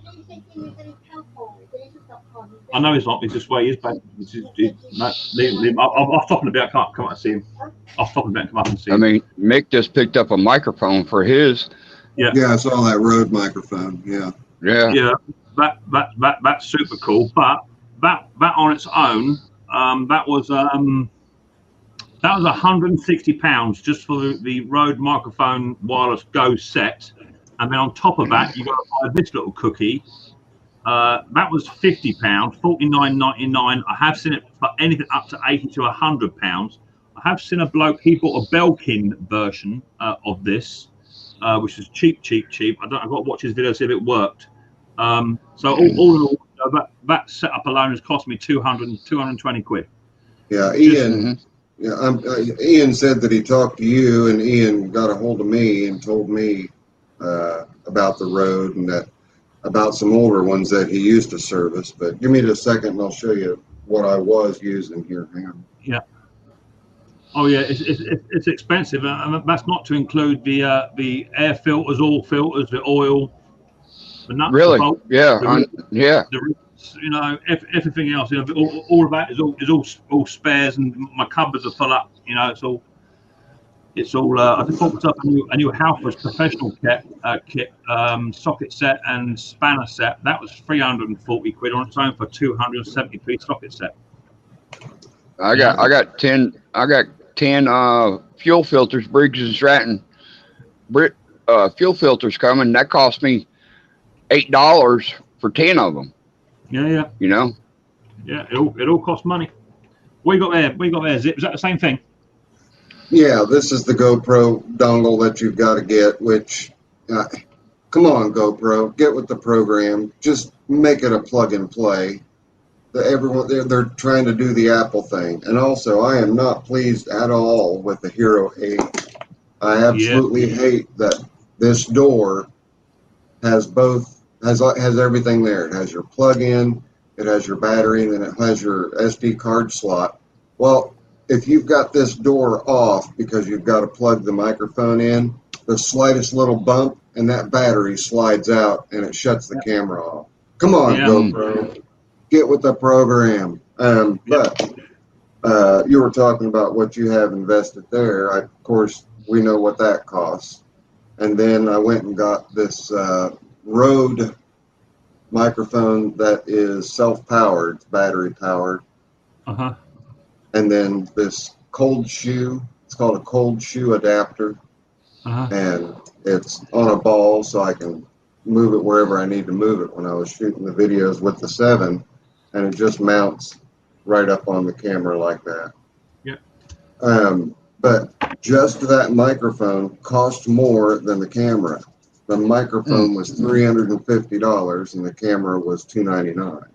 So people think that, all these videos are just growing on trees and dropping onto the internet, and they don't understand the advertisements help us. If we're perfectly honest, if you're sorry to step on your toes, but if we're perfectly honest, if you do a video outside and you've got bad lighting, bad audio, wind interference, no one's going to watch it. No one's going to watch that crap. End of. So you got to invest in a tripod, So there's my tripod. I've got a brand new LED light, which I picked up, which is absolutely fantastic for close-up work. I've got the mount, the cage. I've had to buy additional mounts to put my wireless Go on top of that. I probably spent about best close to about £1,000 just on camera equipment. Martin Butler gave me this from Retro Resource. Gave me this camera. He bought it brand new off of Amazon and sent me the new Logitech 1080p HD camera. He sent me that. Someone bought this for me off my Amazon wish list for me podcast stuff. You know, it mounts up. It mounts up. All for an 11-second video. Right. Yeah. Gordo's right. There are some channels that intentionally put them in every 30 seconds, and those I can't stand for those. But then to Park Nest, yeah, I know you can set the mic settings on the 7 and on the 8 both. Even on the 5, you can set the audio settings. But on the 7 and the 8, these two, this is the 7, this is the 8. They greatly improved the microphones on them. So I don't have to use this $300 microphone. And my audio is adequate. I haven't had any complaints about it. But getting that Rode Video Micro or the wireless one that you've got, Mick, that's on my list because this thing weighs more than my camera. You know, my battery, it takes a lithium battery, and the battery's $15 every time I've got to put a new battery in it. And I'd much rather just go that route. And I love Rode. I mean, I've used a number of Rode microphones. That's why I ponied up for that one. But yeah. And, Gordo's exactly right in his comment that we can control where the videos are put in, but if we just let YouTube do it, every time there's a break, every time there's an opportunity for an ad to go in, Mick's exactly right. They throw one in there. Well, they're trying to help make you money. In fact, I even got a notification on my analytics that said, congratulations, your channels are able to insert more adverts, which translates to more revenue. Yeah. Whoa, wait a minute. It's not all about the money. I want my viewers to also be happy with the content that's coming and not have to constantly wait and skip a video or wait for a 15-second advert or clear a banner that's covering up something that they're trying to see. I get it. I get that frustration too myself when I'm watching. I was watching Mick when he was reviewing that Rode microphone, and but it's a part of YouTube. Yeah. Well, I did that video on the coil testing, and I purposely tried to make it as short as I possibly could, so it wasn't eligible for adverts in the middle. You can't put adverts in there. They've reduced it from 10 minutes to 8 minutes. They have. So mine came in at 7 minutes. Originally, it came in at 9 minutes or 9.5 minutes. It was eligible, but then I retook it again to get it under the 8-minute threshold. I purposely did that. I didn't want a video of that length. I want to get straight in, get down and dirty, show you how to do it, and get out again. That's the idea. But YouTube has still managed to put a video before and after, and yet I didn't even monetize it for that. Right. Gordo, yes, I do understand what you're saying. I've watched channels that, they'll do top 10s or top 5s or silly things like that, and there's an advert, every 30 seconds. That's too much. And yeah, it is. And I agree with you. Those are creators that are going in, they're stealing other people's content anyway to make their videos. They're not doing anything other than stealing clips off of other people's. I've had parts of my videos stolen and putting on other people's, and there isn't, it costs you more to sue them for copyright violations or trademarks or anything. Howdy, Tomlin. Excuse me. Jeff's is it Jeff Small Engines? There's another channel out with all of Jeff's videos on it, all of it. And I thought, well, that's cool. Another channel. Started watching. I thought that voice sounds really familiar, really familiar. And, yeah, it's not him. It's not. Yeah, it's Jeff. It's Jeff. Yeah. Someone's not cloned his video, but he's got rights to it, and he's just pumping out all of his videos somewhere else. Yeah. On another channel, so it's watching it. It's watching it second time over. I'm not doing that. I'd rather watch something a bit original, with a bit of pizzazz to it, and go from there. Mick got upset with me. Yeah, no, hang on. To be fair, right? Half of it is YouTube creator fails. But whenever Doug, I'm going to say it, right. Whenever Doug does a video, right, he'll have a tractor on the stand. He'll take the carburetor off. He'll put it on the bench, and he'll say, "This bowl's really bad." And then the next thing is cut, and he's back outside with the tractor, and it's running again. And it's the carburetor's really well. I want to see that. Where's everything in between? Yeah, then Doug said to me, "Well, there's hundreds of videos out there on how to clean a carburetor." I said, "I get that. I get that." And you've only got to look at Bruce and myself. I do videos every day with carburetor cleans, and some are exactly the same as the one you saw just the day before. But it's about the YouTube creator. It's about how you bring yourself over. Is it funny? That time I did the carburetor just recently. I still got the marks on my nets. I flicked the drain bolt out with the impact, and it shot off. It shot dog poop all over my shed, all over my face. I was smothered in it. Now, if I didn't record that, you wouldn't have seen that. But that's what it's about. I can sit and clean carburetors all day, and then Bruce does a video about a Tecumseh, and I can sit and watch him clean a carburetor for an hour and a half too. Because it's about the way you bring yourself over. You would have laughed when I was blowing out the top part of that carburetor, the inner part of that carburetor, and all that juice was coming out, and everything. But guess what? We didn't get to see it, did we? No, and I hit the hole where the gas comes out of the fuel pump, and when I came off with the hose, that whole thing shot out with the all that goo that was in the fuel pump is shot out. and that there is the money shot. That's what people pay to see. Martin Butler was on. He did a video just the other day, or the other month. He was doing. He got a new compressor in, or second-hand compressor, and he was bleeding out the tank underneath to get the water out. And he drained it out, and so it's just under 5 psi in here. It's not a lot. I loosened this plug off.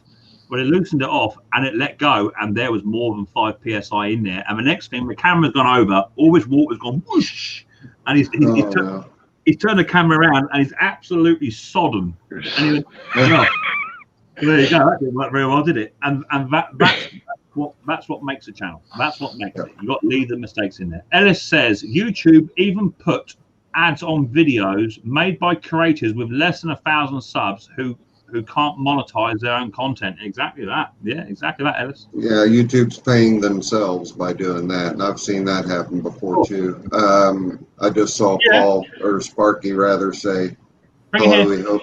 Yeah, Miss Zippo's doing good. We're doing good. Everything's brilliant down this way. So I even had Mr. Micks Mowers on my channel last week. He came up and said hello, which is nice. Wow, how about that? He came up.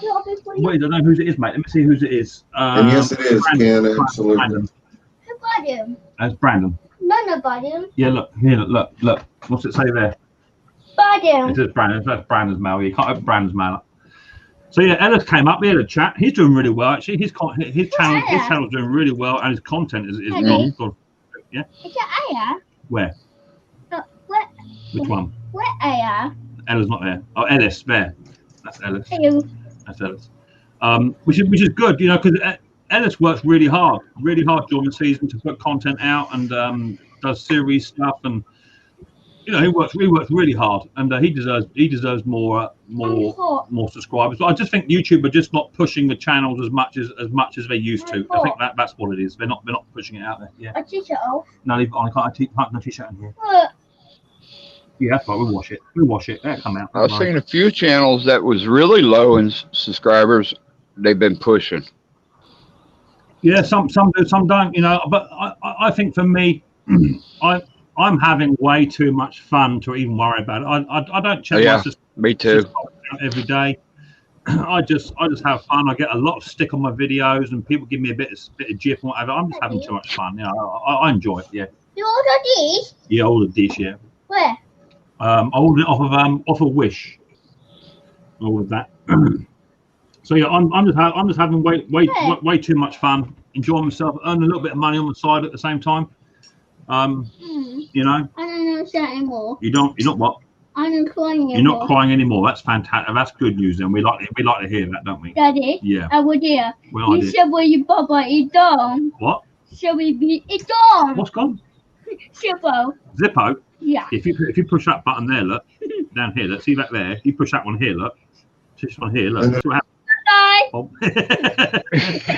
Yeah. I knew he was going to do that. Bye. That's a good one.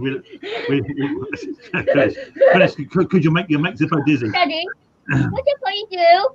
That button is for something else. That's where I get it from, Zip. That's where I get it from. Daddy. Yeah. What was like him? Who, Badger? Give Badger one. Go on. Send Badger down there. Bye. Bye. Oh, there goes Badger. Now they're playing with you. Hey, we switched places. Switch places now. Now it's easier for me to pop a swinger. See, this is it now. You see, Zip. That tickled, Zip. Because now I've got a new button which does this, Zip. What about you? I can now just put you up there, put you over there, turn you around here. I mean, I've got to put anywhere you like, anywhere around, anything you want to do. I can do anything you want to do. Everyone's getting dizzy. Daddy. Put Zip up the top. Go on, now do it. Now move him up. Move him up there. Now I go. Right, a bit more. Hang on. Let me highlight. Ow. Right, now do it. Push him up. Now I go. Boop. There you go. Daddy. Oh yeah, Riley Boy's full of it. Yeah. What you say goodbye? Yeah, I'm down the bottom now, next to Badger. Daddy. Yeah. What will you do it? No, I'm all right. Hi Ken, how you doing, mate? Nice to see you. Thanks for popping on in. Do you think YouTube is getting more greedy as we were? Yeah, well, definitely. I mean, YouTube currently they take 30% in the UK for any super chat you get, and I did hear somewhere that there's now a new applause button as well. I don't know what that's about. Oh, definitely. You know, YouTube do take. No, do it later. YouTube do take quite a bit off of you. Yeah. Are you watching TV or watching? I'll sort it out. They must be skinned. YouTube must need the money. Google must be on their ass. Is it the Riley Boy show? Laugh at it is. You know, Riley Boy is a managing director of Micks Mowers, right? Yeah, you're a managing director. You're on the payroll. He gets paid in Kinder eggs. Don't give him a mod wrench. Yeah, definitely not. Don't give Riley no mod wrench. I'm telling you, we're timed out. Gordo brought up a good point there, and he's asking that he's noticed it more since the pandemic started. Yeah, YouTube makes its changes every year, and they had a good bit of time this year with the pandemic and having most of their employees sitting at home dreaming up ideas of ways to update their the YouTube system. More or less what we wound up with was an incredible surge in viewership. I think everybody did an incredible surge in viewership. I went from an average of 4,000 to 7,000 views a day to now where my normal average is between 7,000 and 12,000 views a day. And that is all due to the pandemic. Yeah. And it has started to level off. Mick mentioned something about that a little bit ago. It has started to level off, but it hasn't gone way back down to where it was before the pandemic started. Yeah. So I think there's a multifaceted answer, Gordo, to why so much has changed. Yes, YouTube made some changes in their adverts and the way that they do them and how they put them in and the length of time the video has to be to qualify for mid-run adverts. But viewership and the pandemic has also played a huge role. Plus, a lot of us, now I've not been affected by the pandemic because my shop is here at home. I'm home all the time anyway. But a lot of other people that are not at their regular 9-to-5 jobs now are able to go out and put out 4 or 5 videos a week instead of 1 or 2 videos a week. And so it has started to come full circle and things will start leveling off. But combine the pandemic with the changes that YouTube made, and essentially we've got more adverts, and I think a lot of it also has to do with, are you watching more videos, Gordo, than what you used to before the pandemic started? Yeah. So are you noticing these things more? Well, I know as soon as the pandemic hit, YouTube came out with more restrictions for us. We weren't allowed to discuss it. We weren't allowed to talk about it. We weren't allowed to do anything with it. You know, anything that had Corona put in it, which is still now, you can't discuss it, or you can, but there's a high risk your channel, your live stream or video would be not monetized. The put that straight in. But yeah, you know, on other situations like the other protests that are going about at the moment, there seems to be no restrictions on that whatsoever. People can put up anything they like. But as soon as the pandemic came in, we were confined to barracks. Yeah, I agree. And if they're gonna put restrictions on us talking about what's called, and we have to divulge it also when we're editing our videos, is there any sensitive subject matter? They're considering the coronavirus sensitive subject matter. Well, there's a lot of sensitive subject matter potential in just about everything that's going on in this nation, not just COVID. Yeah, definitely. Yeah, definitely. Yeah, especially in the western part of the United States and northern part of the United States. Yeah, see that. Hello, all. Question: do you think that the petrol and electric wire garden equipment will be a thing of the past with the current advances of battery packs? Yeah, definitely. We've already we've already had this conversation at length on previous live streams I've had. I think even Snobby brought it up, where we all stand with regards to electric equipment, and has petrol power finally met its max? I think the answer is definitely yes. Definitely yes. Petrol power will become very limited very soon, I think. I was watching a channel called The Fully Charged Gardener just the other day. He was displaying a new steel telescopic hedge trimmer. Do you know what? Absolutely fantastic bit of kit, and you can wear a backpack with it as well, with a lid on it, which gives you even more charge. There's always going to be an upside and always going to be a downside. And I was talking to someone just today, I believe it might have been on here. They had a battery powered bit of equipment, but because it is a home user piece of equipment, the charger packs up and the battery power doesn't last very long. And you know, you've got to be able to charge fully. So I think someone just for homeowner use, it'd be okay. Commercial guys, they've got to really invest in it. To get the life out of it, they've got to convert their van so that they can charge their equipment up on the run, all that sort of stuff. But yeah, definitely, electric power is here. It's got a place without a doubt. It's quieter, less of emissions footprint, without a doubt. But that will never stop the engine heads and the small engine nuts doing what they do best, and that's keeping these old machines running. The advantages to it is that you don't have to worry about cleaning a carburetor no more. You ain't got to worry about fuel, mixing fuel up, worry about fuel stabilization.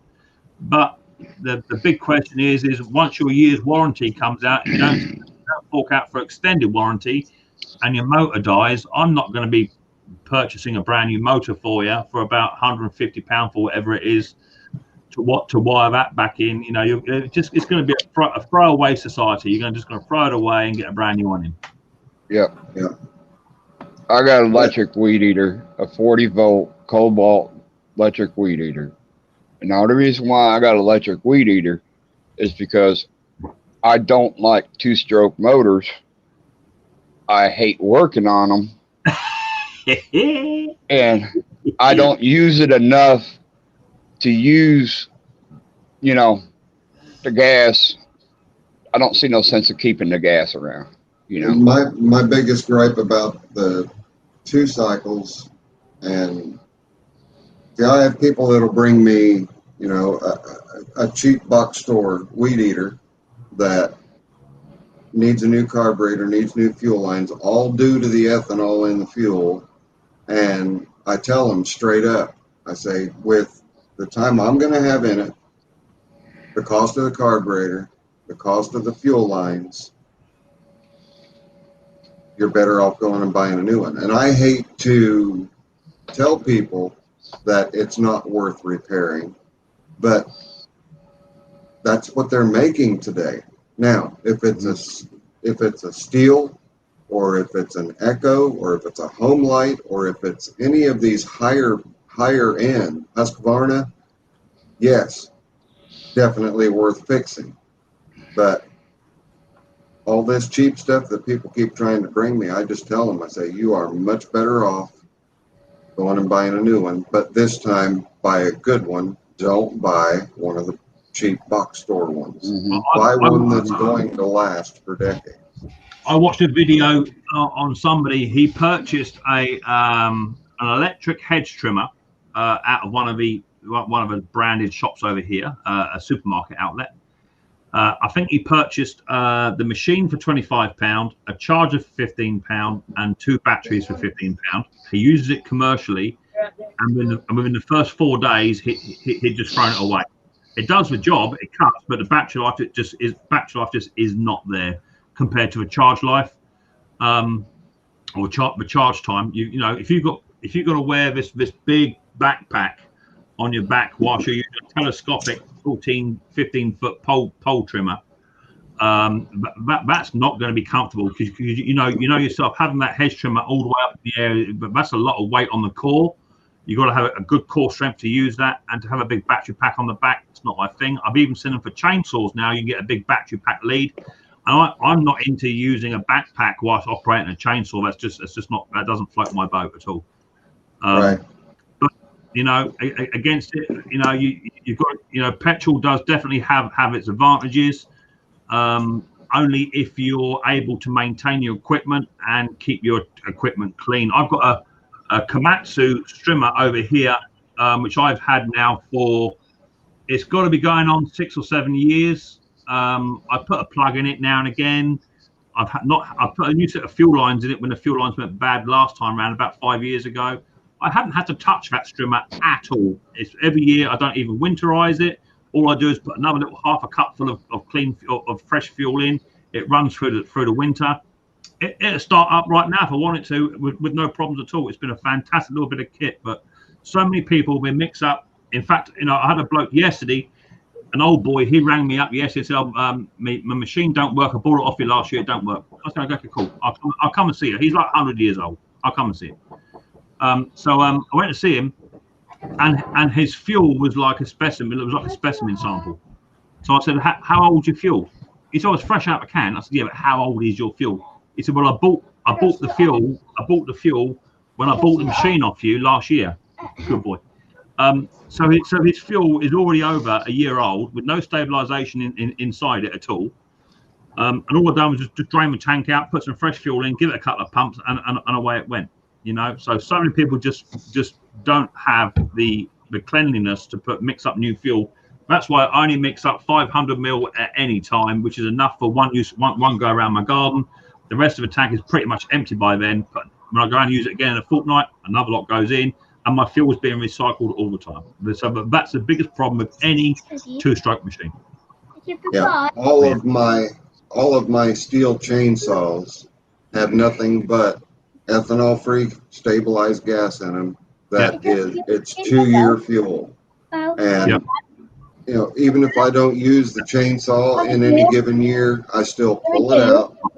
I keep the tank's top completely up. And there's a big argument about that, whether you should store your 2-cycle equipment empty or full.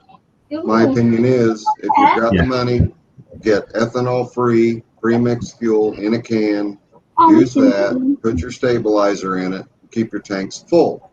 It helps keep the fuel lines conditioned and everything else, and you don't have to worry about all of the breakdown that the ethanol causes. But if you're not using ethanol-free fuel and you're not treating your fuel, empty your equipment out at the end of the season. Completely empty. Leave 0 gas in it. That's better than the alternative. Oh, definitely. And I've had some right arguments with some lawn care guys saying that they just put fuel stabilization in their tanks, in their ride-on mowers and what have you, which is all well and good. But, it's designed to do a certain thing. But when you're mixing fuel with a stabilization, and there's a possibility you take the cap off of it, for the last cut of the season, you're adding in moisture, letting air in, you're letting the vapors out. The stabilization is not doing what it should be doing. Stabilization is designed to put the fuel in, put the stabilization in, do the cap up, and leave it. You shouldn't be taking the cap back off that again.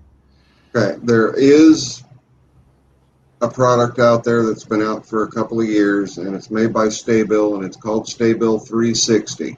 The Stabil 360 stabilizes the fuel. It stabilizes the dead air space as well. Yeah. And in that case, that's about your only option to be able to open your container and not just leave it sealed up, like you say. Is to do something like that. So we've got one dog wanting to play, the other one saying, "Leave me alone." But the best advice with any mower or any machine is to drain the fuel out, run it completely dry if you can, and then take the fuel out of the carburetor so there's nothing in there. Do your cap up and then just leave it be. Right. Run it till it's empty. Yeah, exactly that.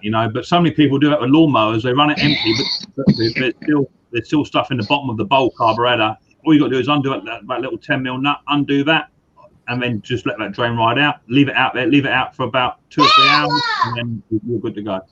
Yeah, if you can find your 10 mil wrench. I've got loads. I see the same trend, Ken. I did a battery live test on a 60-volt mower, push mower.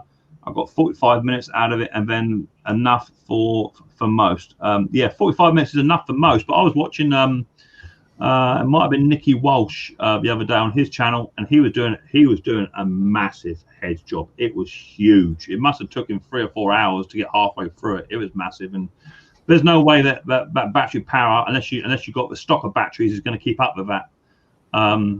So I think that's why you're going to see some petrol stuff staying because of the commercial side of it. But I do think petrol is a thing of the past, unless the government, especially in the UK. The UK government make 3/4 of the barrel is actually taxed. So they may keep the petrol machines in place because they're earning so much money out of petrol just through the tax itself. So that's why we might see a few more over here in the UK. I mean, the price of oil has gone down so much. It's absolutely on its arse, especially through the pandemic. We didn't see anything anything under 125p a litre. Nothing. It stayed above the pound, and you would have thought that had gone right down to about 70p a litre at one point, but it didn't. Yeah, we look at it's. Look at me. I've got 3 acres that I have to mow, sometimes twice a week. I'm not going to do that with something that's battery powered. I would have to have a stash of 15 or 20 batteries backing up and still have to take a break. All the money that I would have in batteries and chargers and besides that, I'm allergic to things with handles. Until they make a push or a riding mower that's got enough battery life to mow my 3 acres with one charge, give me a Tesla mower. You're gonna have to get one of those set of vintage gang mowers that you pull behind your truck. That's what you'll have to get. Set of gangs. Yeah. I'm good with that. One of those gang reel mowers. Yep. I'm definitely good with that. Yep. Yeah. That 40 volt. I got 4 batteries and 2 chargers. And you got a lot of money in that. Well, I bought the weed eater, the charger, and the battery for $125 at Home Depot. I mean at Lowe's. But the batteries and the charger I bought at a yard sale for $30. But the thing is, Doug, is that's not your initial outlay, because then batteries will be on trickle charge 24 hours a day, 7 days a week, right? Yeah. So there be your carbon footprint, because then things are always on charge. So by the time you get your weed eater or your trimmer, your hedge trimmer, your mower, you're going to have about 15 batteries all on charge. You don't have enough plug sockets to do it. Everything's going to be maxed out on the circuit board. Just for a home grade where you don't want to keep the gas around and you don't use it that much, it's great. It's awesome. I'm thinking about getting me a little 16-inch from Harbor Freight chainsaw just to keep around the house. Well, they have their advantages, and this brings us to the big question. Over there in the States, you guys, it's not uncommon to have a power outage, have a power shortage. So yeah. If you got a tree down, you're going to have to get your generator out, your 6.5 kVA generator out, lug that onto a trailer. You have to fire up your mud mower with trailer to drag it across the yard. You have to get your chainsaw out, plug it all in.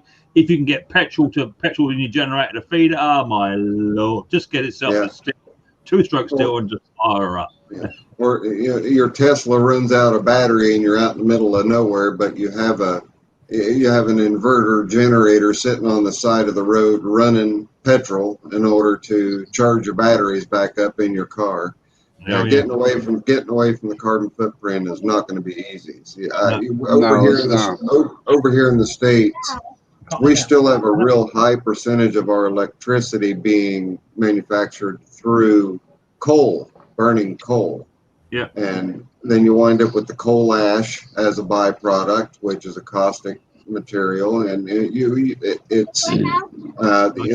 they're trying to get. Go ahead, Doug.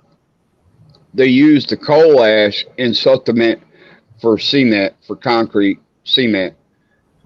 Is what they call F ash and C ash. It's a supplement to where they don't have to use so much cement in the concrete. Yeah. Kiss says, what if you set them up to solar, Mick? Well, if you live in the UK, you'd know a solar panel, they don't do a great thing over here. So it rains more than it is dry. I've got solar panels on my roof of my house, and we self-generate our own power, or help self-generate, put back into a national grid.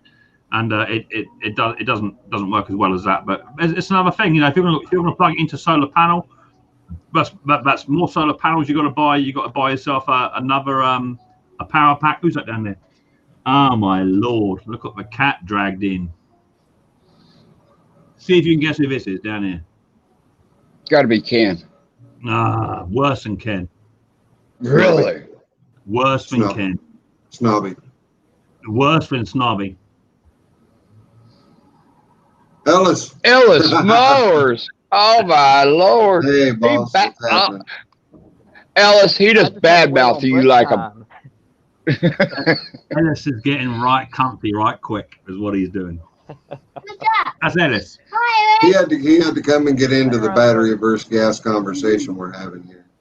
Yeah, I was really interested in it because I get new lots of push mowers and stuff from Walmart, like Walmart customer returns, and some of them are sometimes electric. And I've been very impressed by I guess the higher end, like I mentioned on the snappers, their electric stuff, which I think is the same that Greenworks and Cobalt make. So they're getting pretty good.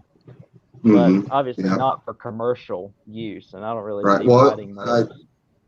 Have you seen any of the steel battery powered stuff yet? I haven't, but I think they're made by the same company, believe it or not. Are they? Yeah. But I mean, I've heard great things about that too. But about the only thing that I'd go battery powered with would be as mixed as a strimmer, a string trimmer. The only thing you see in my shop is that's all that's happening. Nothing else is going to be battery powered in my shop. End of. Yeah. Not having it. And that brings on another subject: air power versus battery power. I've gone to almost complete battery now. As opposed to air. I can't argue that fact. I'm on the hunt for a new 1/2 inch and 1/4 inch drive. Impact is what I want because by the time I fire my compressor up and get my gun out, get the attachments out, and all the rest of it, you can just zip that off. So yeah, I'm the same. The only thing I really use my compressor for now is just for an air gun, just an air. Blow stuff off or air up tires. Blowing up tires and blowing things off. That's what my air compressor is about used for. Yeah, mine too. I barely ever fire it up unless I'm doing carburetor cleaning and doing fine stuff. But then I can probably get away with just having a small little tiny 5 litre thing just sat on the side just for doing carburetors. I don't need a 25 litre. Don't need it. You know what you sent over to me, Mick? Those long handle impacts. Yeah. That little 1/4 inch brushless impact the wall will snap them things in two. You're joking. I've given this. I'm dead serious. It will snap them slap in two. Well, I'm telling you, for one thing, I don't believe you, and the reason I don't believe you is because you don't record long enough for us to see it.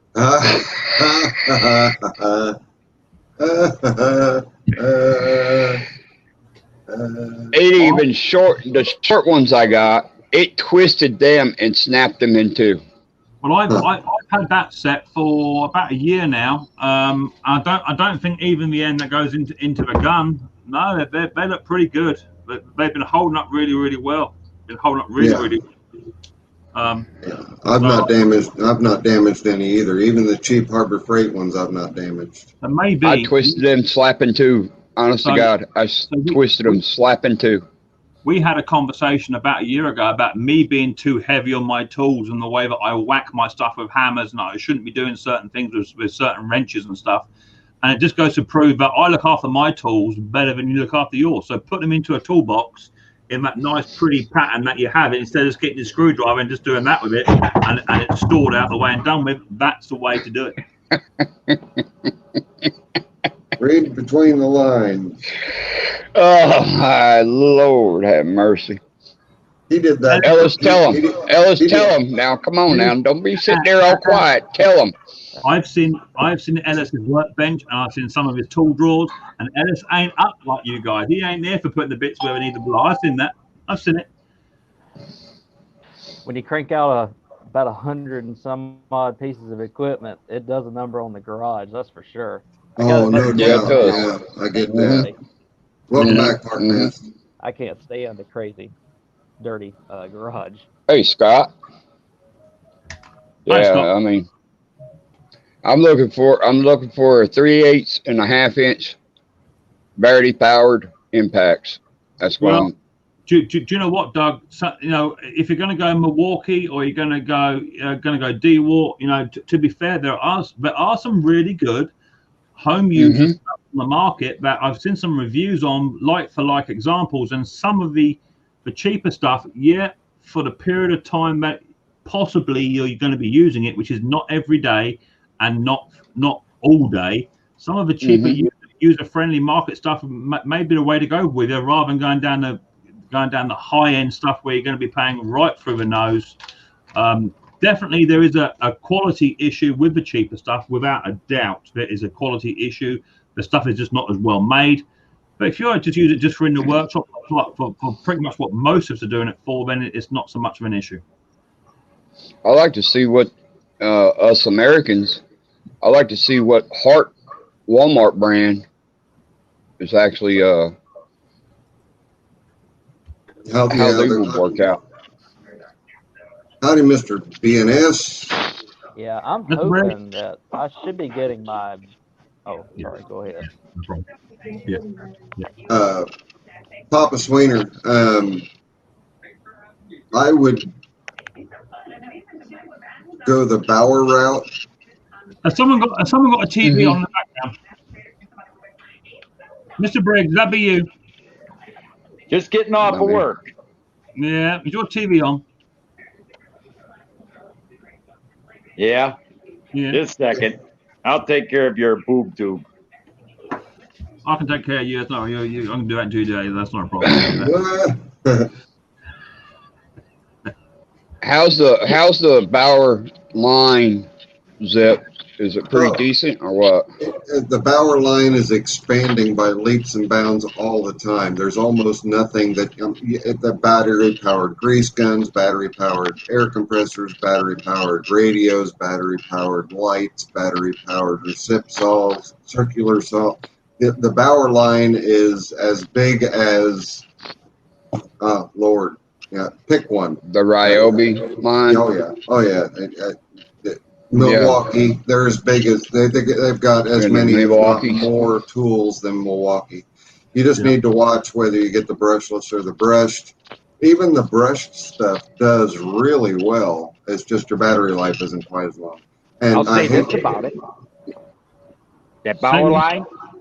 My boss bought one of those compressors to blow up the semi-truck tires, and it will actually blow up a semi-truck tire.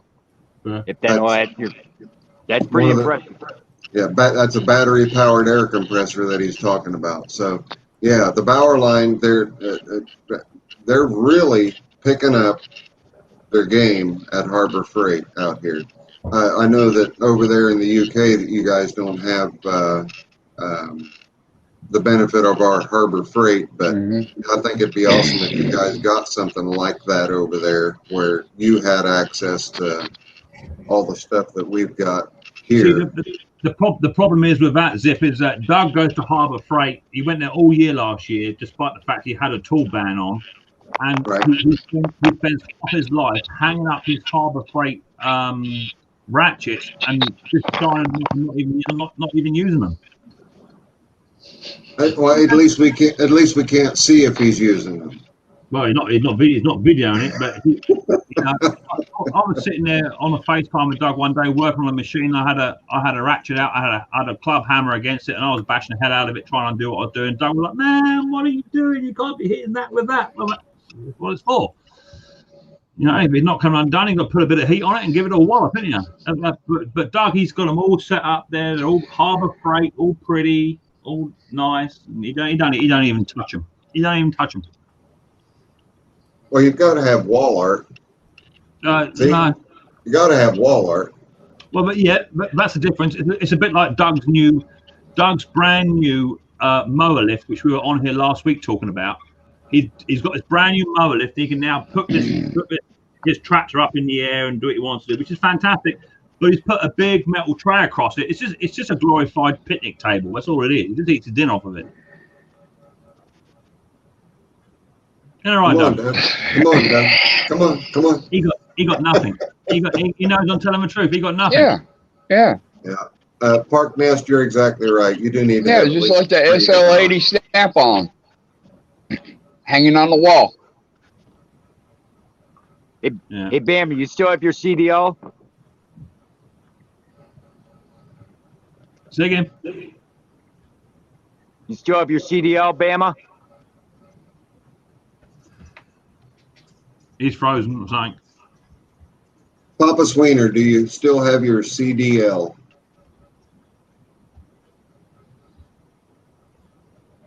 He's not. Papa Sweeter, do you still have your CDL? I think Doug's having a moment. Mm-hmm. I mean, I think Doug's having a senior moment. Hey, that quarter inch Harbor Freight soft handle. That quarter inch flex head soft handle Harbor Freight ratchet. I love it. I love it. I've got that too. I love Not it anymore, too. man. I had to give it up. I wish I did.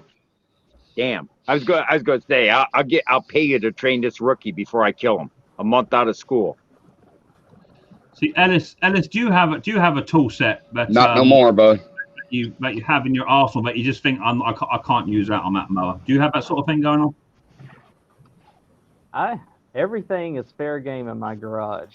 Yeah, that's my kind of man. That's my Everything. kind of man. Yeah, exactly that. Exactly that. No, it's got to be Doug. I can't be. There's no point in. I mean, to be fair, I'm not going to argue with you, right? I have this not brand new. It's about 3 months old now. Let me show you. I have this nice little set over here. Let me blow myself up a little tiny bit. So Zippo, you're going to be impressed, Zip. You'll be impressed. Nice little set here. Everything where it should be. Everything nice and tidy. And you're right, you know. That set cost me over 340 pounds, brand new. Look at that. It's a professional kit. It's not your cheap stuff, but it still gets bashed with a hammer because it's got a lifetime guarantee on it. So I ain't got to worry if I smash it with a hammer and break it, which is all good. But yeah, I do find myself putting it back in the right place. Nothing's missing out of it yet? No, not yet. Not yet. But that's not to say next season it won't be, abused a bit more. But because it's got lifetime guarantee, I can be as heavy as I like with it. If it breaks, you take it down. If that's broken, I give you a new one. So I'm happy with that.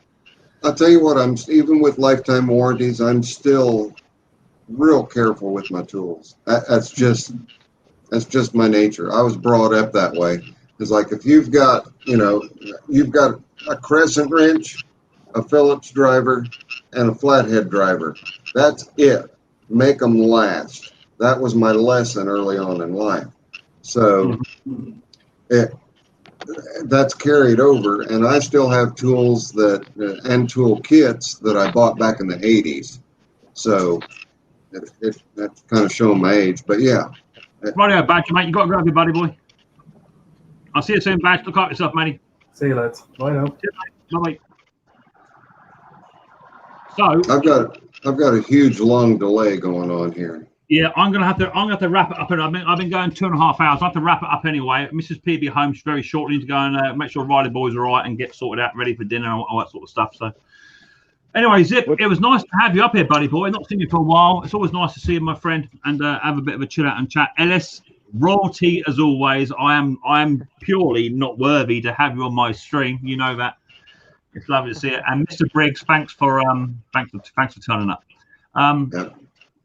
So who else thinks Mick needs to get in that mic and just sing us a little Bing Crosby or something? Come on.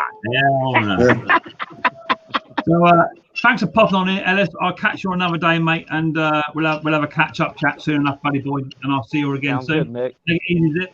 Look after yourselves. Yeah. Take it easy. Great seeing everybody. Y'all be safe. Y'all. Bye.